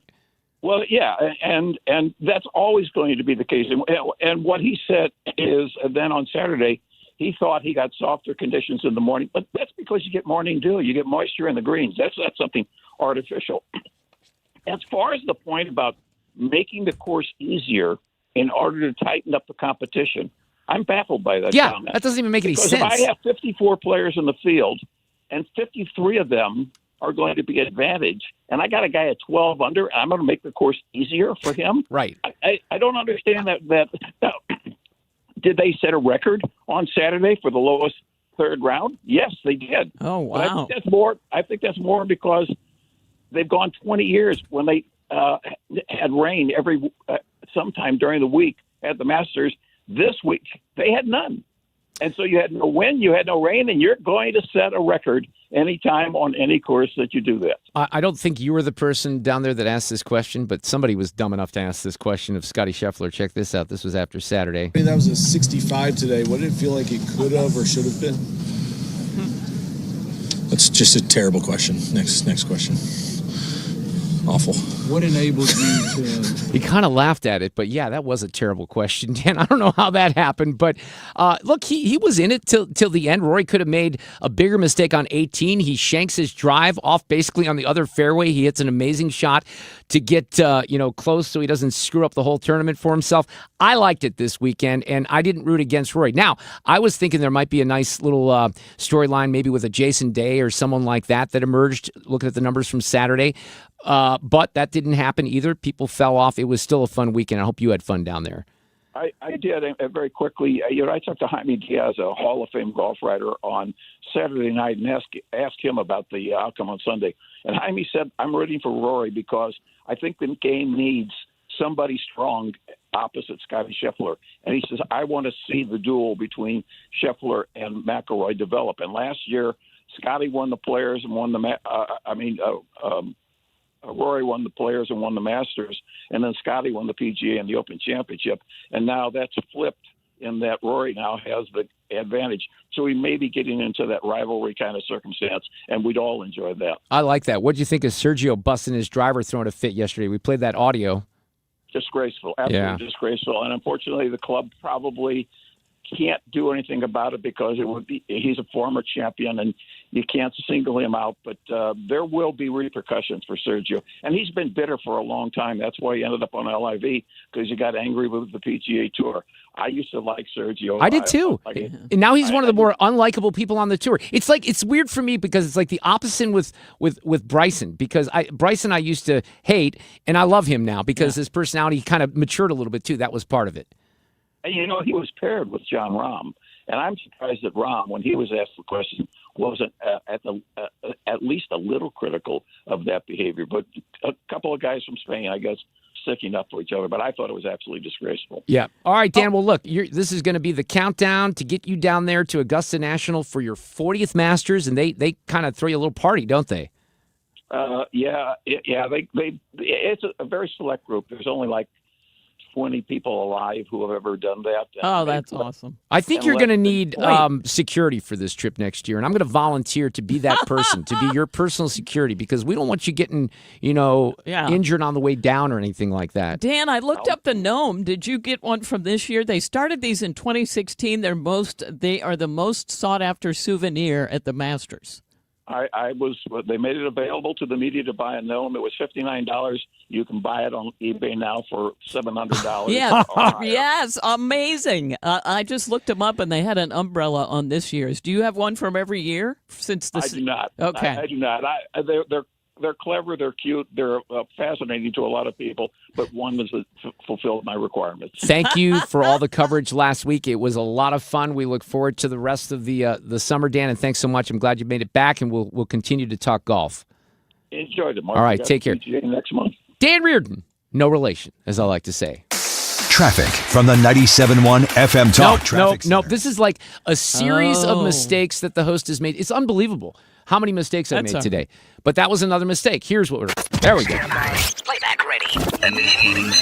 Now, the audio cut of the day. Man, you think I'm getting old or something like that. So Trump puts this photo out on Truth Social, and it sort of looks like he's Jesus, and he's, coming to someone's aid to bring them back from life. Well, he says that that's not what he saw. He agrees that he posted it. They took it down. Here's his explanation. Mr. President, did you post that picture of yourself depicted as Jesus Christ? Well, it wasn't depicted. It was me. I did post it, and I thought it was me as the doctor, and had to do with Red Cross as a Red Cross worker there, which we support. And only the fake news could come up with that one. So I just heard about it, and I said, how did they come up with that? It's supposed to be me as a doctor making people better, and I do make people better. I make people a lot better. Okay, so I don't know if he thought it was a depiction of Jesus, but that's what it looked like, and it really hacked a lot of people off because it was disrespectful. I do like that Billy Binion tweeted, yeah, my primary care doctor always glides in wearing a flowing white robe. Light emanates from his hands as he takes away my vitals. The clouds part, the angels sing, all for the low, low price of a $50 copay. Very understandable mistake. I mean, at a certain point, you got to call it like he sees it or that I see it, but at least he pulled it down because I think that was certainly appropriate. Have a great Monday night. I'm going to make it a small goal here to not make as many mistakes on my drive home as I have on the air today. I think that's good for everyone. I've been on the radio for 45 years now, and I made more mistakes today than maybe in the past couple of months. That's always a good feeling. Sue, have a great night. You too. Traffic from the 97.1 FM Talk Traffic Center. Watch for emergency vehicles. MoDOT reporting these eastbound 44 past Big Bend in the right lane, and that's about it. Now, we do have some volume. Eastbound on 6440, there is a Cardinals game tonight, so it's a little slow there on either side of 170, and then things open up. We look fine, though, on the bridges downtown. Eastbound 70, just a little bit slow at 64. This report is brought to you by i3 Broadband. Spring is here. Time to throw out the dusty treadmill and your slow cable internet. Upgrade to 100% in-home fiber from i3 Broadband. Plus, they're springing forward with their longest price guarantees ever on their gig speed internet services. No data caps, just pure speed. Visit i3broadband.com/radio and start your spring off right. I'm Sue Thomas. That's Traffic. 97.1 FM Talk, St. Louis Conservative. For the last 33 years.